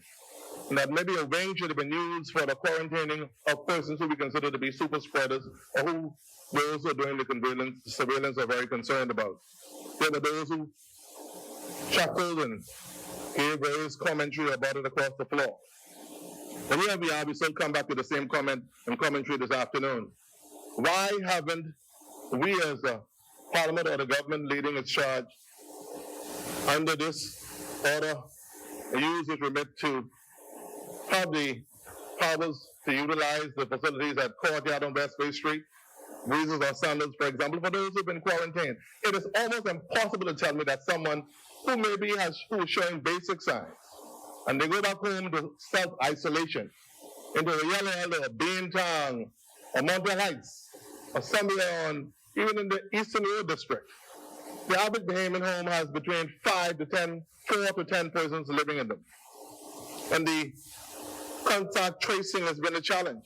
And during these times when things are rough and there are many young people who are not gainfully employed and many have been furloughed, maybe we can use the services of Alive and BTC to have our young people who are so good with the technology engaged to trace these persons in this contact tracing program. Make our young people feel a part of the process. This afternoon, in my final 5 minutes, there are still those who are sitting this afternoon who own restaurants at Arawa Key, who are concerned that they have not been allowed to conduct some kind of a takeout facility at Arawa Key this afternoon, when the cricket club just adjacent to them on top of the hill is open and conducting business almost as usual. The McDonald's, the Burger Kings, the Wendy's. The 400+ people at Arawa Key are still concerned this afternoon that they have not been given that same opportunity. Mr. Speaker, I must say I want to commend the member for Kalani for his efforts, especially in the rent relief program, so that persons who were in good standing as of April would not be evicted from these premises. And I must note the fact that, as he mentioned those particular points, that a lady said to me, most persons who are paying rent generally by and large are in arrears. So most persons wouldn't qualify for that benefit, but we don't want to commend the Prime Minister for his initiative in that regard. I must say that many Bahamians this afternoon want to go back to church. And the church community, Mr. Speaker, would like to hear something shown as to when they can go back to church to some degree. Because for many of them, it's their way of living, it's a part of their ethos, their everyday life. That's what they do. And also the issue of accessing the food stores. It's been a big challenge. For example, like one like me who comes from over the hill, or what we call the heritage community, if you can go to the big food stores, the fresh market and the super values, why are the mom and pop stores over the hill not allowed to be open where persons can simply walk to these stores and get their daily supply of goods? Price gap. Many times I have heard stories where persons have said that they've been asked, they've been told that they must close their stores. They have.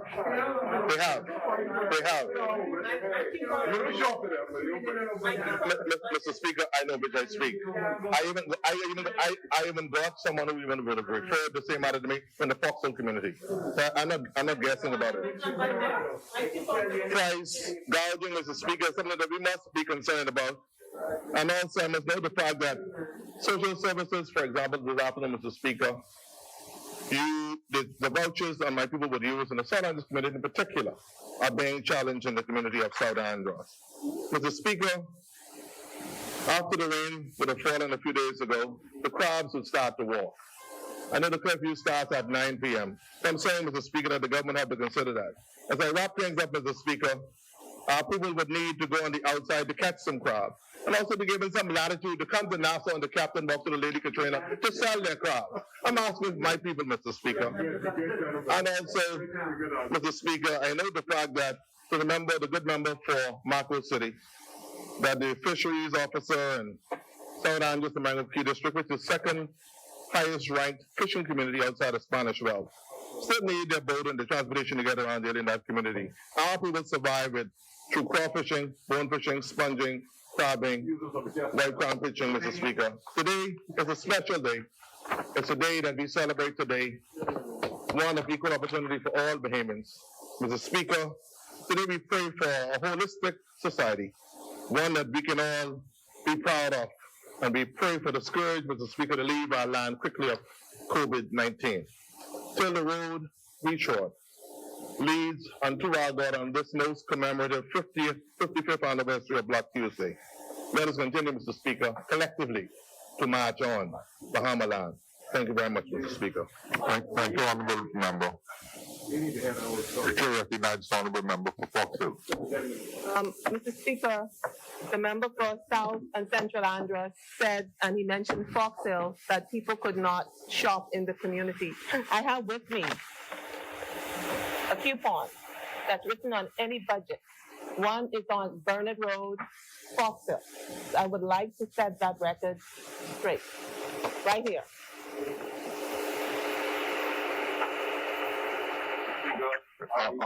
Madam, I must also say to you, Mr. Speaker, I know of which I speak. I have my colleagues, and I said to you there were certain references that were raised to me. I know the hour is late. I wouldn't belabor the matter, but I said there have been concerns. I also expressed the concern from my constituency where there have been challenges with stores that have been opened and also with vouchers being accepted. I said in the Fox Hill community. I don't get personal in here, man. The chair recognizes the Honorable Member for the Exumas on Ragged Island. Thank you very much, Mr. Speaker. Speaker, I stand on the words of my colleagues from Angliston, Cat Island, and South Andros in commendation of the freedom fighters.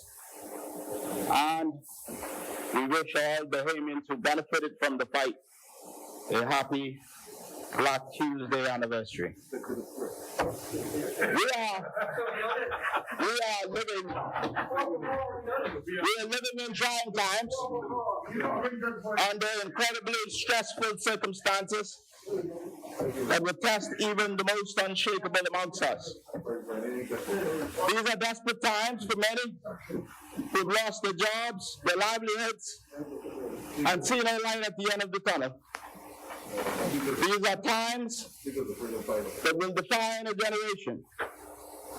And whilst it's no one's fault that we are living in such times, the decisions we make as leaders and lawmakers will determine how smoothly we can find our way to better days and how much we can mitigate the worst of the impact on the most vulnerable. From the outset of this crisis, I was careful not to speak in political terms. I sought to be helpful and offer solutions, even though the outreach for any help or input from our side has been slow in coming. I believe that being overtly political, opposing for opposing's sake, doesn't benefit the nation in most circumstances, and certainly not in this one. But there is no benefit in masking the truth, because we believe it would bring comfort to those making decisions that will have a serious impact on our lives. The truth of the matter is that many missteps have been made since March 23rd. The truth is that bold and progressive leadership is required. We do not expect perfection from leadership. We do not expect them to flawlessly navigate a situation that is new to all of us, but we do expect the government to think through these things deliberately and to listen to the cries of the public and consult broadly. There have been too many amendments to the orders given by the government. The public and businesses are often confused as to what is happening. People are now not clear on the guidelines. 1 week a business is essential, another week it is not. 1 week you can shop on certain days at certain times, another week you cannot. Again, I don't expect perfection, but I do expect never-ending shifts. We lose confidence this way. And with that in mind, I want to bring to the attention of the government some challenges that may not be known to them, because it appears that it's painfully slow in addressing them. We are now extending the state of emergency without any definitive plan on how we navigate all of this. What was announced this morning, I commend it as a good start, but a good plan is smart, it's specific, measurable, attainable, result-oriented with timelines. We need to know with more specificity, and we recognize this is a fluid situation, but we need to understand what specifically will trigger each phase and what support businesses and public will have.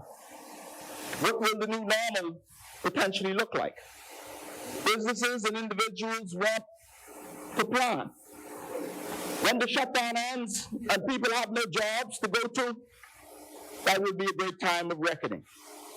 On April 10th, I released a plan to mitigate the economic fallout of COVID-19. I shared that plan with the Minister of Finance and discussed it broadly in the media. I thank my parliamentary colleagues and the many bright Bahamian minds locally and in the diaspora who contributed to it. I've shared it on my website, teamcooper242.com, and Team Cooper's Facebook page. My time is very limited today, but I endeavor to lay it on the House during the upcoming budget debate. In the meantime, we welcome comments. COVIDeconomicplan@gmail.com. We ask you to send them there. The 24-hour curfew and lockdowns on weekends generally have my support according to the advice of medical experts. But I think they are too broadly applied throughout the entire country. What we need is a plan for reopening the family islands. I speak for Exuma and Ragged Island. Ragged Island construction has rightly been exempted from much of the regulations and provisions from early on. I commend that. Exuma and our Keys, however, have not.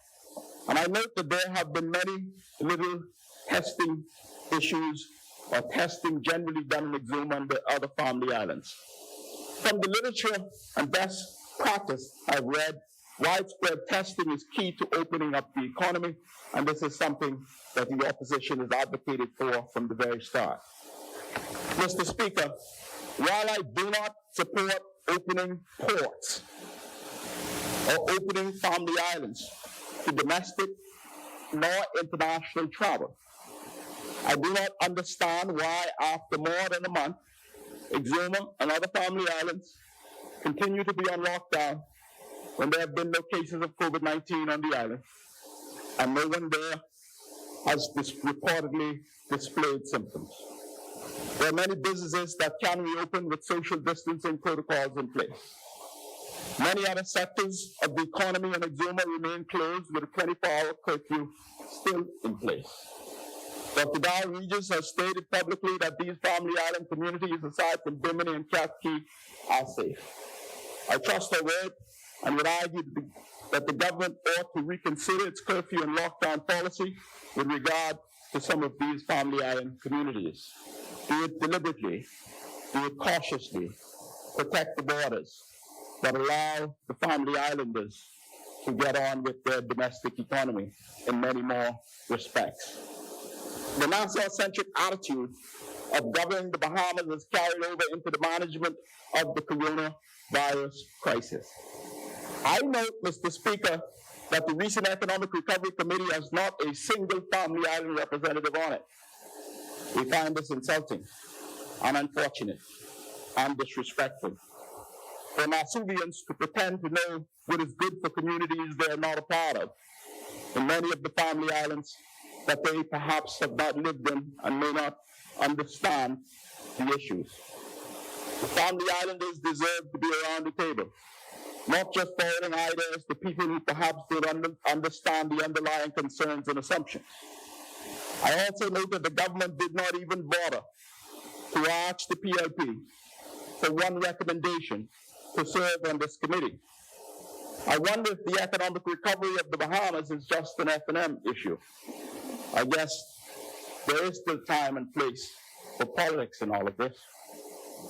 I say again, as I said before, blatant partisanship is a terrible way to build a country or foster unity during a time of crisis like this. I note that the committee also has no small business operator, no disability affairs rep, no one from the church, no millennials, no regular people, no one from manufacturing sector, representation of construction, agriculture, or fisheries sector. 45 days in, we also note other ad hoc committees. A food committee announced today. I understand that the Deputy Prime Minister also has an economic recovery committee. There's a national coordinating committee for COVID. Mr. Speaker, this is not how we should approach this. We need a real national plan. The National Development Plan is an ideal way and place for us to start. We should build upon all of the work already done in previous administration. The PLP government will immediately reinstate the National Planning Unit, and this is how we build a progressive Bahamas, and this is how we build a better nation. The poor are suffering. As is usually the case when tragic events occur, those who are most underprivileged are hit first and hit hardest. The government's measures are not fulsome enough, and the help is not getting to who need it the most quickly. The competent authority has shut the borders, and with good reason. The competent authority closed business, stopped vendors from operating, caused thousands to be essentially out of work, and therefore the competent authority must ensure that people do not starve. But the reality is that there are people who were barely making it from before the crisis. Now the need is acute, the need is critical. I have heard countless complaints about NIB not moving fast enough to accommodate both unemployment benefits and unemployment assistance claims. For this, I don't necessarily blame NIB. NIB was not set up to move with such volume, with such haste. It's likely overwhelmed by the number of claims. It's also encumbered by checks and balances designed to ensure minimization of waste and fraud. But that means many who applied weeks ago have still not been helped. Many who are unemployed for different reasons, not to mention Hurricane Dorian, are being told they cannot claim again within the same 52-week period. Those who have not been working for 52 weeks are ineligible. This is wholly unacceptable. Those who do not meet the criteria for unemployment benefits should be able to apply for unemployment assistance, or better yet, relax the criteria for claiming. This is a national emergency. Surely all of the same rules should not apply. A better approach by government would have been to send the money that NIB would pay anyhow through the unemployment benefit process through credible employers to disburse through the normal banking channels. This will ease a lot of the administrative burden on NIB. Mr. Speaker, we must find practical, compassionate solutions. I also note, in my view, it is unfair and perhaps cruel to deny those who were or are on work permit, who pay NIB, who have lost their jobs, to claim neither the unemployment benefits or unemployment assistance. They should be allowed to claim in some form. We must find a practical, compassionate solution with respect to this. With respect to food assistance, too many are still falling through the cracks. And a committee will not put food on their tables tonight. People are hungry. People are hungry now. Too many are still going to bed hungry as they wait for the go-ahead to return to work in cases where they still have a job. Food assistance is woefully lacking. The Department of Social Services, like NIB, was not designed to handle the volumes. But we must figure this out. We must find a workable, compassionate solution. It would make good sense, in my view, to funnel money for food assistance directly to apolitical community food banks, NGOs, churches, civil society organizations. They want to help. They did so effectively after Hurricane Dorian. There must be effective delivery systems to reach persons without cars and the vulnerable in distress during the lockdown. This money would allow the issue of food assistance to be tackled in zones and have many more people who are not working provided with food to survive. This as opposed to a centralized Department of Social Services. We must ensure that we provide support quickly, compassionately, and with dignity. Mr. Speaker, I see that many members of Parliament have done much by way of delivering food and creating food banks. I commend my colleagues for rising to the occasion. I have donated my entire parliamentary salary to establish a food bank for the most needy in crisis in Exuma and Ragged Island. But maybe that is not the best approach for everyone. With respect to rental assistance, it has been nearly a month since the Prime Minister promised rental assistance. I am thankful that he spoke to it today. I am, however, doubtful that it is a workable plan in its current form. You see, the deferral is a loan. It must be paid later on, along with utilities and other loans that have been deferred. In 3 months' time, many are facing the prospects of even being unemployed. It seems as if the government is not lifting a monetary finger in terms of providing rental assistance.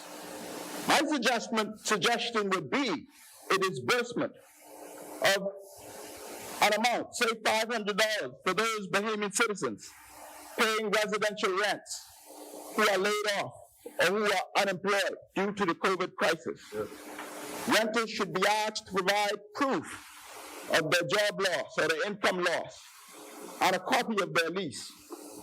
This could cost the government perhaps $10 to $15 million, but it would provide a lifeline for many Bahamians. Mr. Speaker, we all know Bahamians are very proud people. This crisis has reduced many to rely on others for their most basic subsistence. We must allow those in need to access assistance with dignity. Food assistance and rental assistance have been too slow in coming, and it is condemnable. The government is failing the Bahamian people in this regard. It's wasting time forming committees to address needs that are exigent. This administration must step up quickly, more quickly, to meet the needs of the hungry and persons who are desperately worried about their shelter. Mr. Speaker, I would like to say a special thank you to all of the essential workers who are holding it all together at this time, to all the doctors, the nurses, the healthcare workers, and the healthcare officials, the Honorable Minister, to all the law enforcement officers, to the grocery store workers, bankers, money transfer services tellers, the pharmacy workers, the sanitation workers, the public servants who continue to serve. My family and I and the Bahamian people appreciate you, and we thank you. We know that you have families too, and we know that you are making sacrifices, and we want you to know that your sacrifice does not go unnoticed. To the people of Exuma, I want to take this time to send a special message to you. This past weekend, we tragically lost a young Exumian in a boating accident. I sincerely send my condolences to the family of Antonio Rowe in Roeville, and may his soul rest in peace. These are not normal times. I know that it is difficult to shelter in place in this situation. I know that you have been indoors for a while and perhaps feel it is not imperative to abide by these orders in light of COVID-19 cases not appearing in Exuma and Keys. I know that there is great uncertainty and tension with regard to what is happening, but I would ask that you heed the government's orders whilst they are still in effect. Heed the government's orders whilst they are still in effect.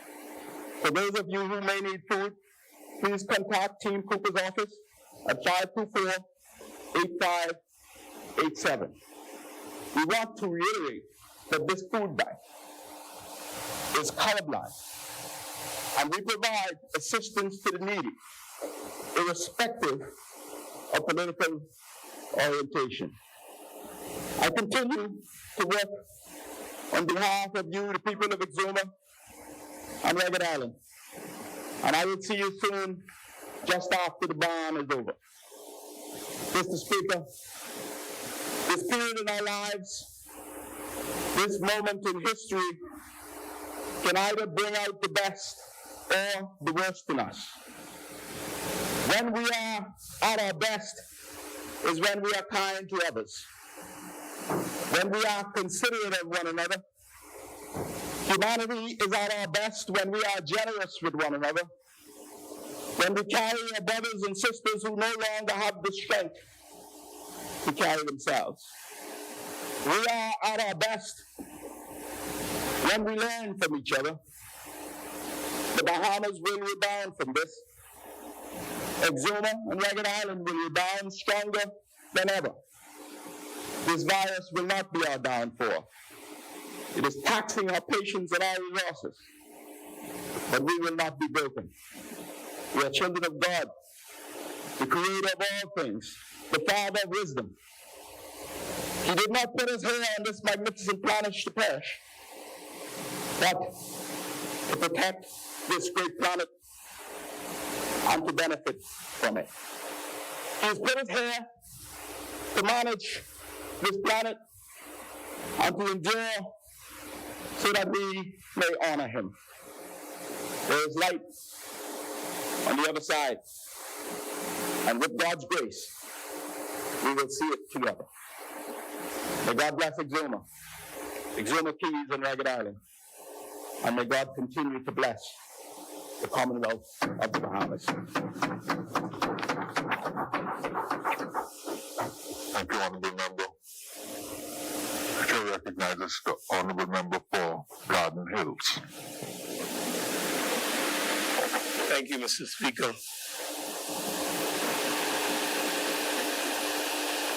Mr. Speaker, let me begin by thanking the wonderful people of the Cardinals constituency who sent me to this house to be their voice and to represent their interests.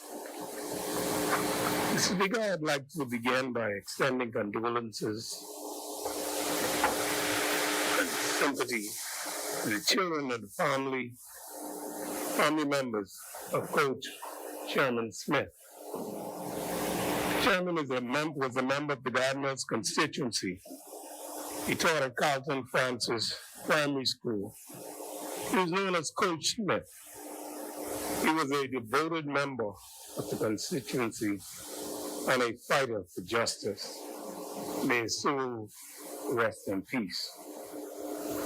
Mr. Speaker, I would also like to thank Fatality Boyd, who devoted a great part of his sermon 2 weeks ago and focused on national insurance and the problems, issues, and he prayed that we would be given God's guidance as we work towards providing assistance to the Bahamian people.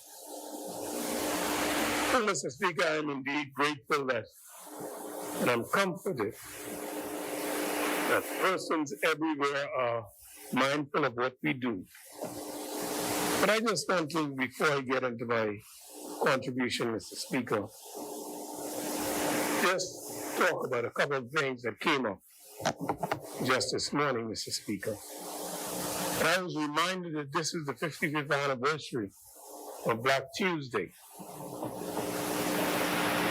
And on this date, Mr. Speaker, 55 years ago, the revolution began for this country.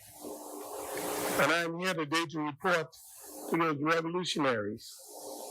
And I say to you that they would be very proud of what we are doing today, as we, in the words of the Member of Parliament for Cat Island, as we are trying to comfort those in distress.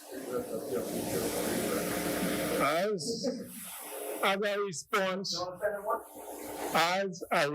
Mr. Speaker, is a reflection of what we do. Never mind the noise in the market, Mr. Speaker. I say to the Bahamian people that our response has been very sensitive. We have been urgent.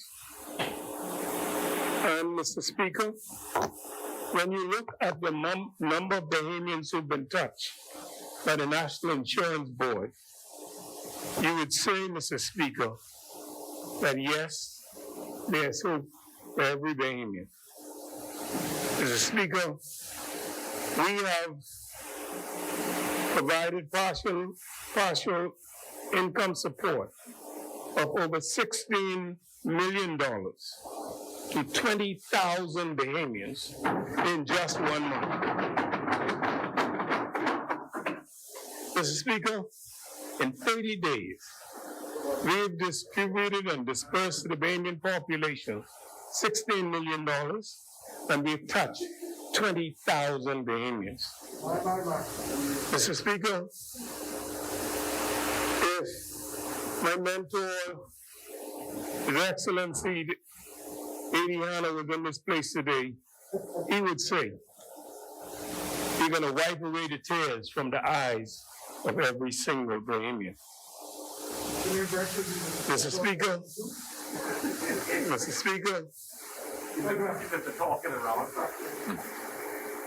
I'm here to talk in this parliament that Bahamians are sent away from their work without a dollar.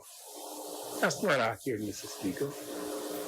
The government has 2 programs, in fact 3 programs, to assist Bahamians in the National Insurance Board alone. I'm not talking about the programs in social services, Mr. Speaker.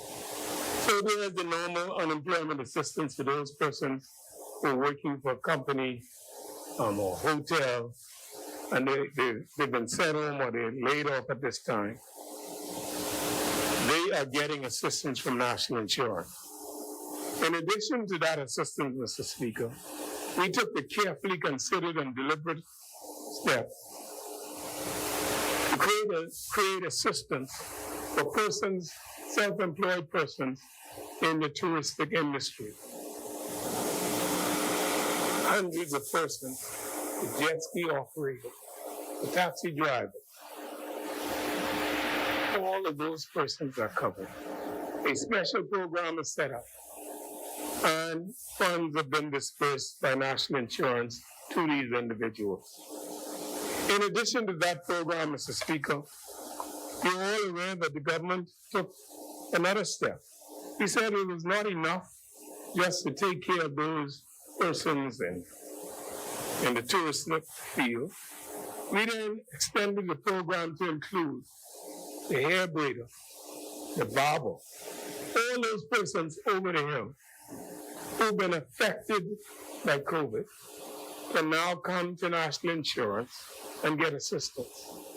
So when I hear a talk from members opposite, Mr. Speaker, that there is no hope for individuals, I say to them, well,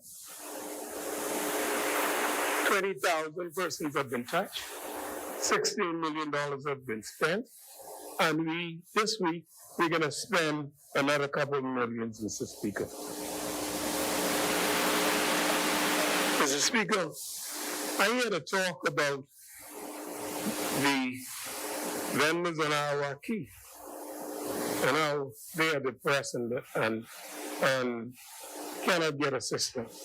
Again, Mr. Speaker, like all of the vendors elsewhere, the persons were working on our key and they've been laid off because of COVID catch basket is the NIB again.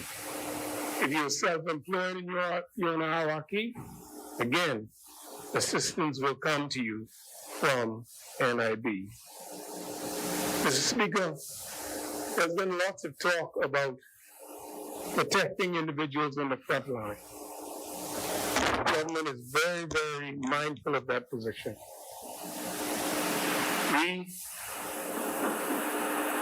We want to make sure that every single person who's working on the front line is taken care of.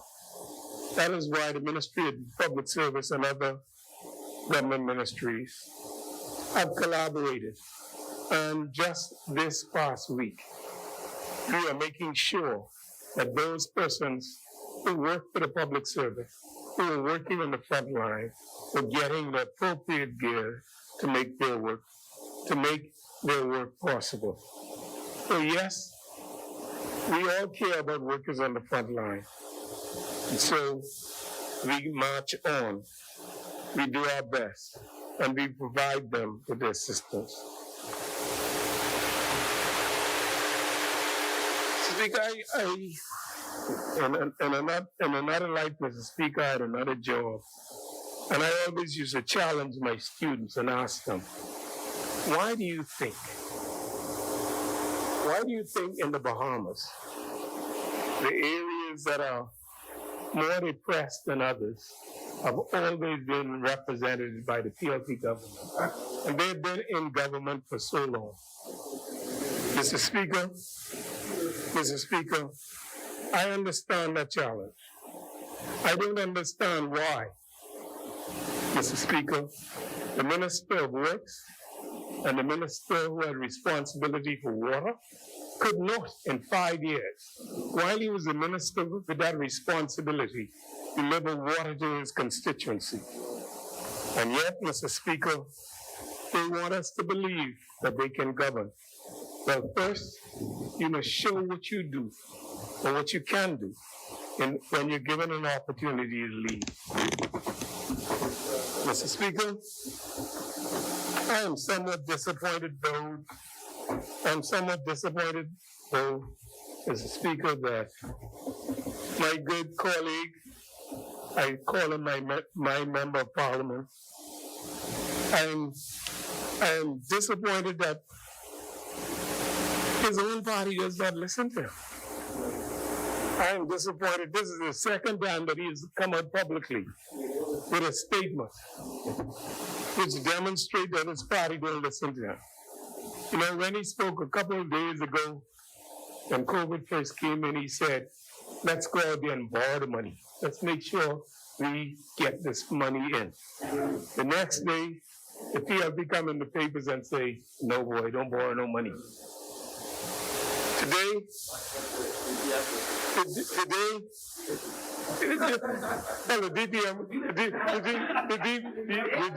DPM is obliged to listen to you, my friend. I just want your party to listen to you sometimes.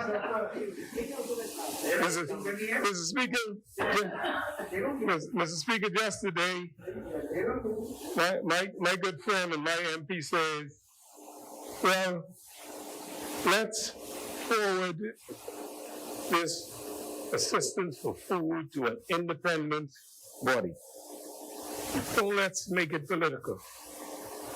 Yeah, but just last week, I saw them in a particular house, all dressed in yellow, putting up different package. They didn't take his advice. They didn't send their money to an independent facility. All they did was in a fully colored uniform. They said, come to my constituency to collect. More embarrassment. What is so embarrassing about that, Mr. Speaker? That ain't the bad part. What is so embarrassing about that, Mr. Speaker, is that this party said Let's politicize this thing. If you want this package, you got to come to the PLP headquarters to get it. Mr. Speaker, imagine. Honorable member, the chair recognizes Honorable Member for the Exomas and Margaret Island on a point of order. I don't relish interrupting my friend and fellow Exomians, but Mr. Speaker, for the record, I want to point out that distributions of packages were made and done so without regard to politics. Let's be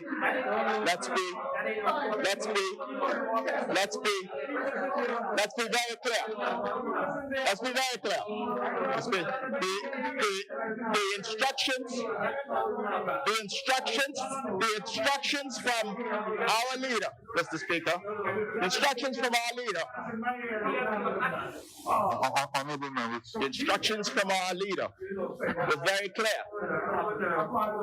We do not discriminate when it comes to providing assistance for the poor and the needy, Mr. Speaker.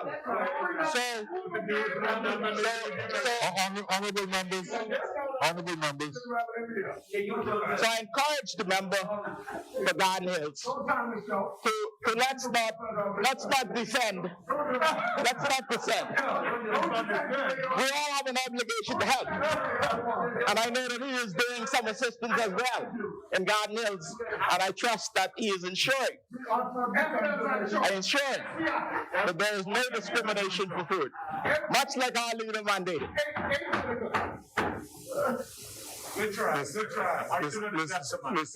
Mr. Speaker, I don't want to put my good friend in that space. Wait till he come back. He tried. My MP. He tried desperately to defend the fact that the PLP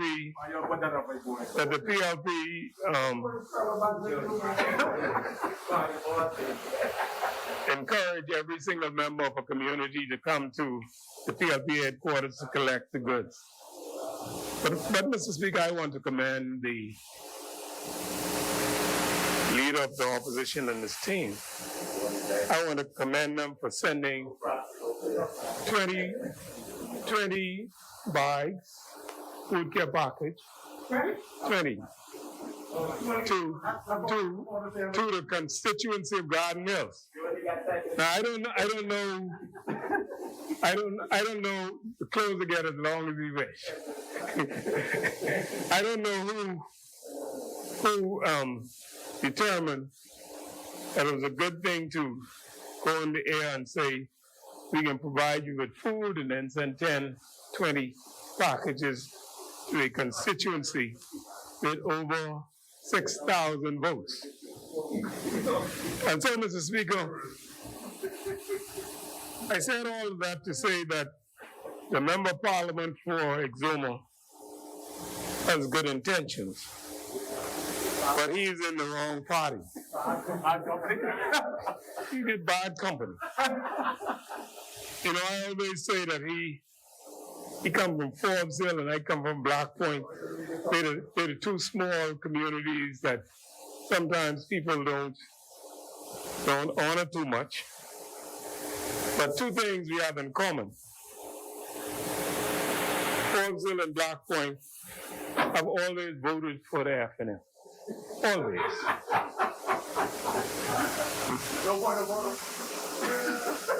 And so, Mr. Speaker, I now turn to the activities of the National Insurance Board, whose mandate includes, Mr. Speaker, providing partial income support to citizens and residents in times like these. As I previously explained to this Honorable House, the National Insurance Board transformed its operations to safely serve its customers and to allow staff to carry out their functions. At any point in time, less than 1/3 of the staff are in the Office of National Insurance, and 2/3 are remotely working from home. As such, National Insurance have been able to carry out its duty.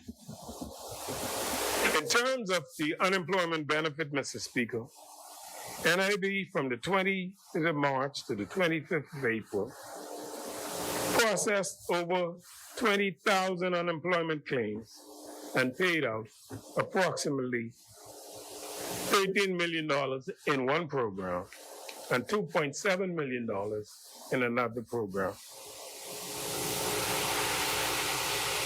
During this time, Mr. Speaker, over 18,000 of these claims have been settled through the innovative arrangement with employers where NIB pays the employers,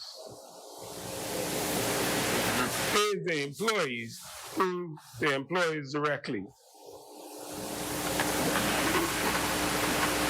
Mr. Speaker, the hotels have taken advantage of this fast-track program, and we encourage any company that has over 20 employees to use this option. I wish to thank the hard-working staff of the Customer Service Department that registers the claim and liaison with the Labor Department, the staff of the Claims Department, and the other departments in NIB who has assisted with these claims. Since I last reported to this House, Mr. Speaker, NIB continues to have 2,500 claims that are awaiting the contributions statements from employees or from those posting the claims. We continue to ask employers to send in their C-10s for March 2020 in a timely manner and in the prescribed form, which will allow the NIB staff to quickly post the contribution and credit the employees. I wish now to thank the many employers who have come in to provide the outstanding C-10 forms and also to pay the outstanding amounts.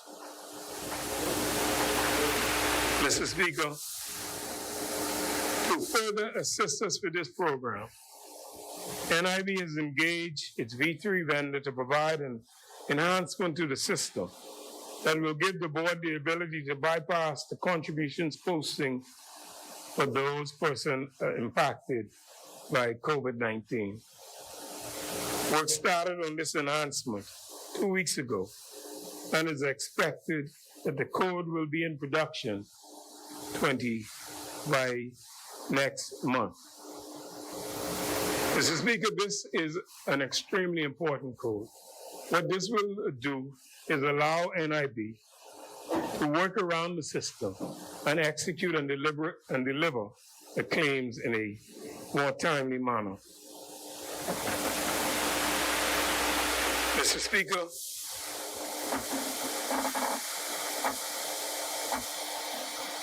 we must continue to ask employers to send in their C-10 forms in a timely manner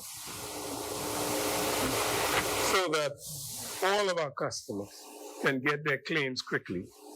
For those persons, those individuals who are sending in their claims by themselves, we just ask you to do a few short things. One, give us your correct banking information. Mr. Speaker, you would not believe the amount of persons who, in filling out the forms to NIB, have, for example, put in the number on their banking card as their bank account number, or who have bank accounts but are putting them in the names of other persons. And so, Mr. Speaker, we just say, give us your correct banking information. Secondly, attach the correct documents. Make sure that your employer's B-80 application is attached with your B-82 application when you make a submission to NIB.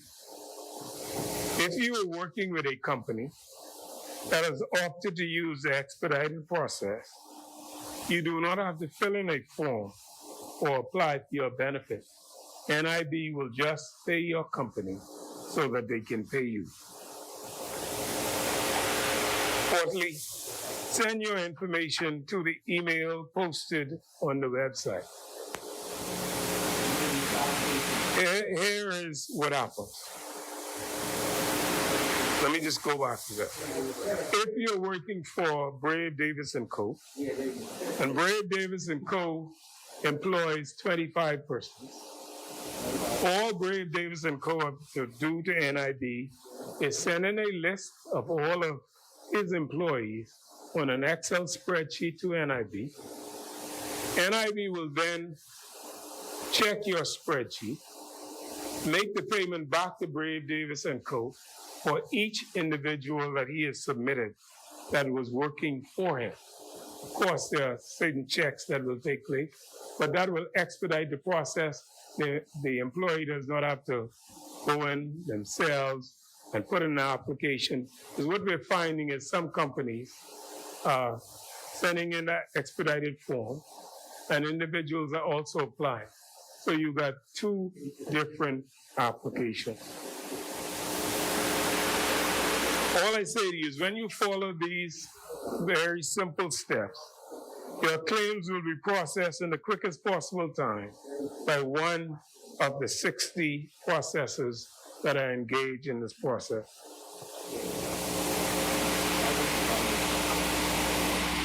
Mr. Speaker, at the onset of these crises, NIB had projected about 17,000 to 18,000 potential unemployed persons.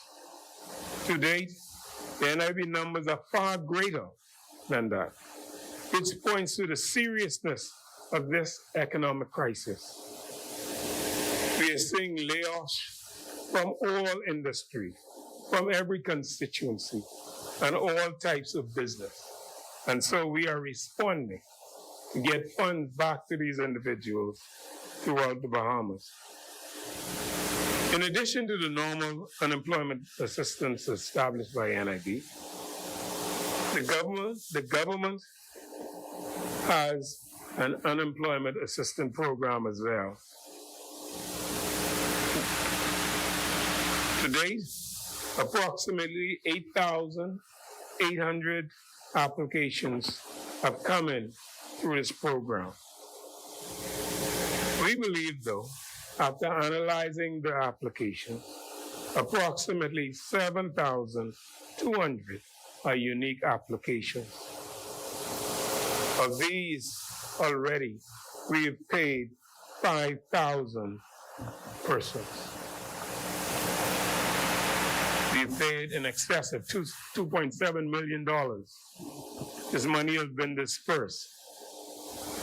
With the vast majority of these funds being directly deposited into the individual's account. About 1,800 of these applications have been denied. They've been denied because persons did not simply put the correct documents, or there may have been some other issues. For those persons who have been denied, the note from NIB will tell you exactly why you've been denied, and where possible, we encourage you to reapply. To date, there are approximately 400 applications that are pending adjudication.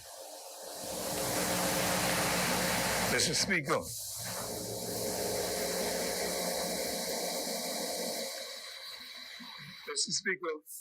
since the March 2020, the emergency orders took effect.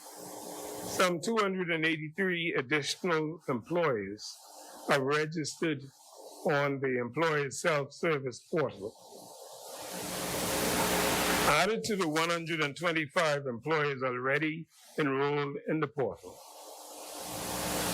This has had a significant and serious impact on NIB, and it allows the employers to easily manage their contributions and payments with NIB. For example, we're asking these major companies to go online so that they can upload their employees' information, they can make their contributions, they can manage it themselves, and they can see what is being done. Mr. Speaker, the success at NIB comes from a team effort. While I've singled out some departments, Mr. Speaker, I want to commend every single department in NIB. We are chartering new course, Mr. Speaker. We are working diligently to ensure that every single applicant is received and persons get their benefit in a timely fashion. Mr. Speaker, staff from across the board, Mr. Speaker, have been pulled to work the various areas. Staff in Long Island, Exuma, Eleuthera, yes, Cat Island, are processing claims and posting contributions to make this effort work. The other departments in NIB have come together so as to ensure that monies get to the Bahamian public as quickly as possible. I wish, though, to single out the staff from the janitorial, security staff, and the front desk staff. Mr. Speaker, these are the persons that come into daily face-to-face contact with individuals coming to the board. They're risking everything, Mr. Speaker, but they are doing their job. I also want to commend, Mr. Speaker, the Defense Force officers for minding the lines. And I did have a call from one of my colleagues that told me that the lines of NIB are very long. And yes, in the mornings there may be a line, but I challenge you to go there in the afternoon to see that the line no longer exists. Mr. Speaker, as I thank the entire NIB staff, I want to say to the Bahamian people that we are doing our best to make sure that you get your claim or your assistance as quickly as possible. This is new, Mr. Speaker. We are looking at, right now, over 20,000 persons have been paid. I suspect there's another 5,000 in the pipeline this week. We've not gone this far. We've not charted this course before, Mr. Speaker. I want to urge all members of the public to have a little patience. Give us some time. We will get your monies. And as I've said to the individuals, especially those individuals who work for the petty stores and the small shops, make your application. If an employer was taking monies from you or NIB, make sure to apply. Your contributions are not posted. We will find a way to deal with your matter. We are in here to serve and help the Bahamian people. And Mr. Speaker, I want to once again thank all of those persons for putting every single thing on the line to make sure that in these times, people get some money to put bread on their table. We know how serious this is, Mr. Speaker. We know people have been laid off from work, and we know that they need to eat. That is why the staff is making this extra effort to deliver for the Bahamian people. And so as I commend the staff, the Ministry of Public Service, all of those frontliners, the doctors, the nurses, immigration officers, staff at NIB and others, I commend you because you're doing a work, a great work. And I say to you, by God's willing, the government will never forget your work. May God continue to bless you as we try to do our best in this, our wonderful Bahama land. Mr. Speaker, I support this resolution.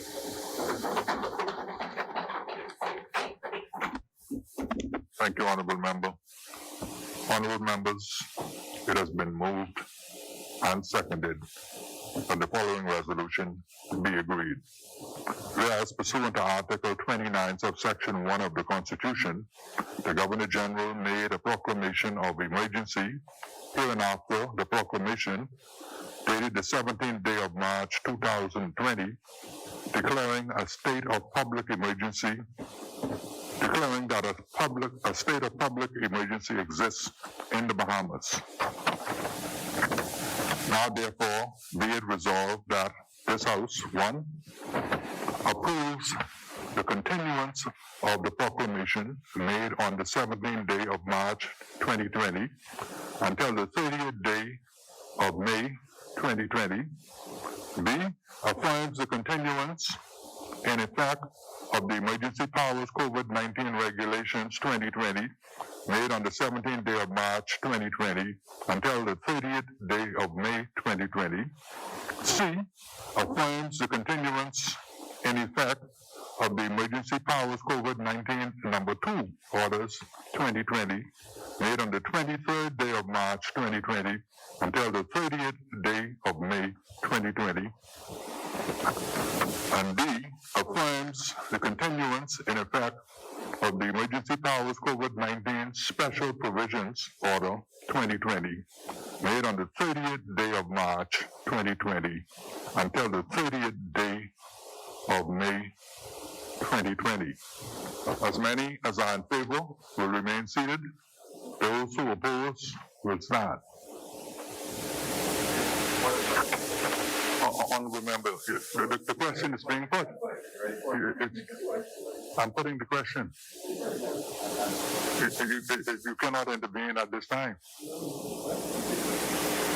Honorable member, you cannot intervene at this time.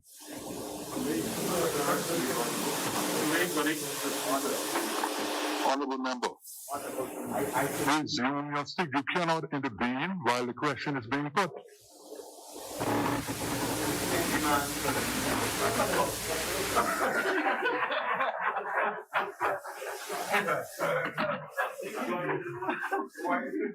As many as are in favor will remain seated. Those who oppose will stand.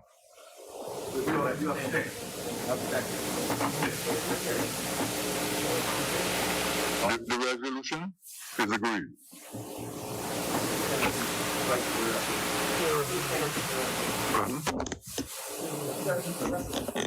Further resolutions? Chair recognizes the Honorable Member for Bamboo Town. Mr. Speaker, there are no further resolutions.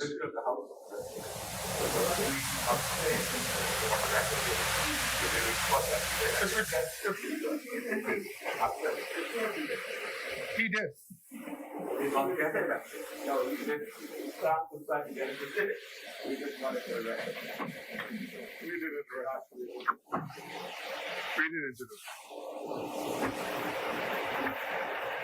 What is the point being made? We want the record to reflect that.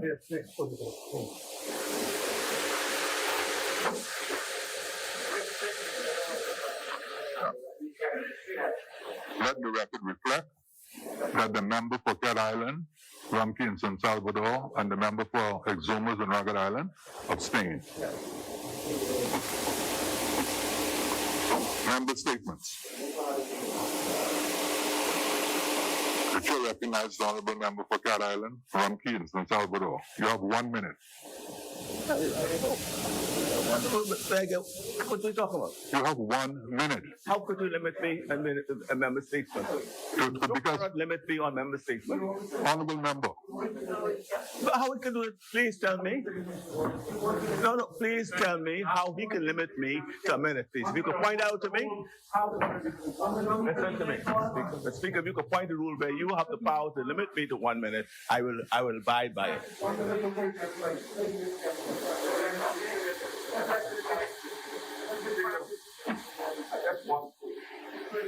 To point out that I wish to suggest that, and we said it in our contribution to the resolution, that one of the primary purpose of Parliament, particularly in these times, is to be able to contribute to decisions being made.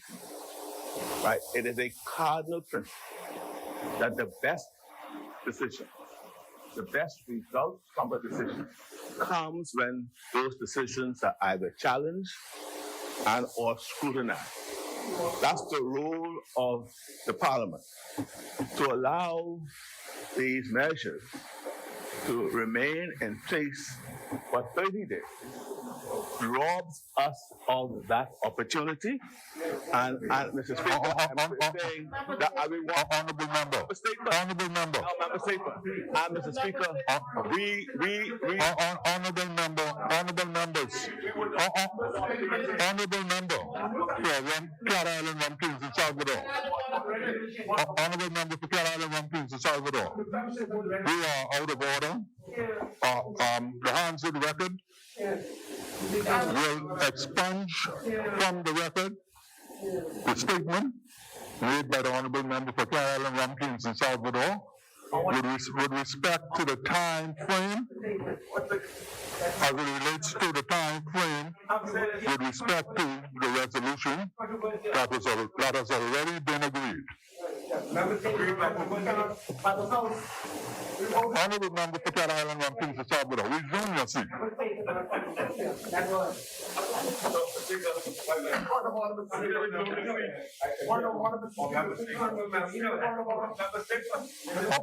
Honorable member.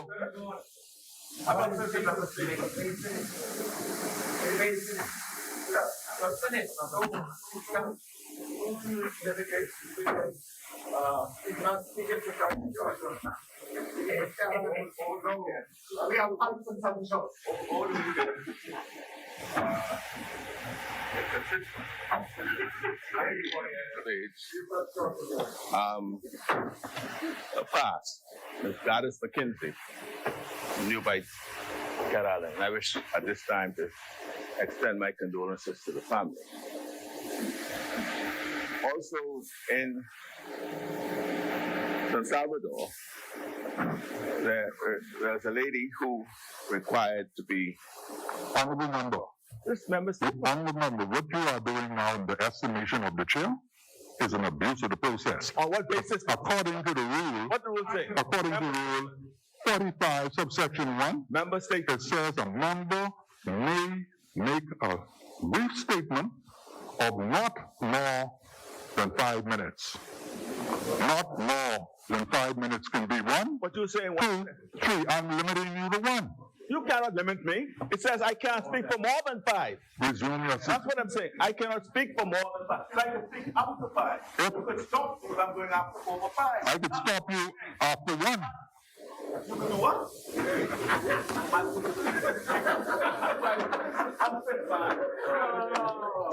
Honorable member. Honorable member, pursuant to Rule 88.3, you are to withdraw from this Parliament for disrespecting the chair and creating a disturbance. You are to, officer, have this member removed.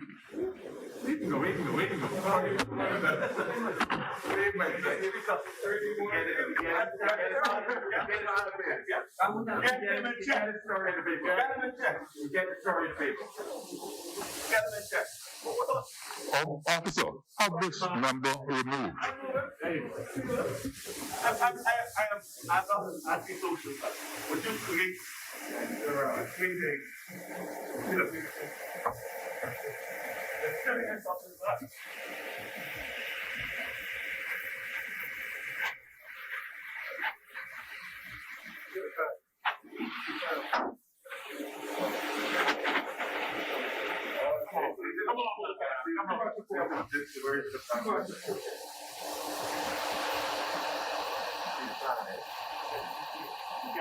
what's up, man? It's gonna be the fifth one.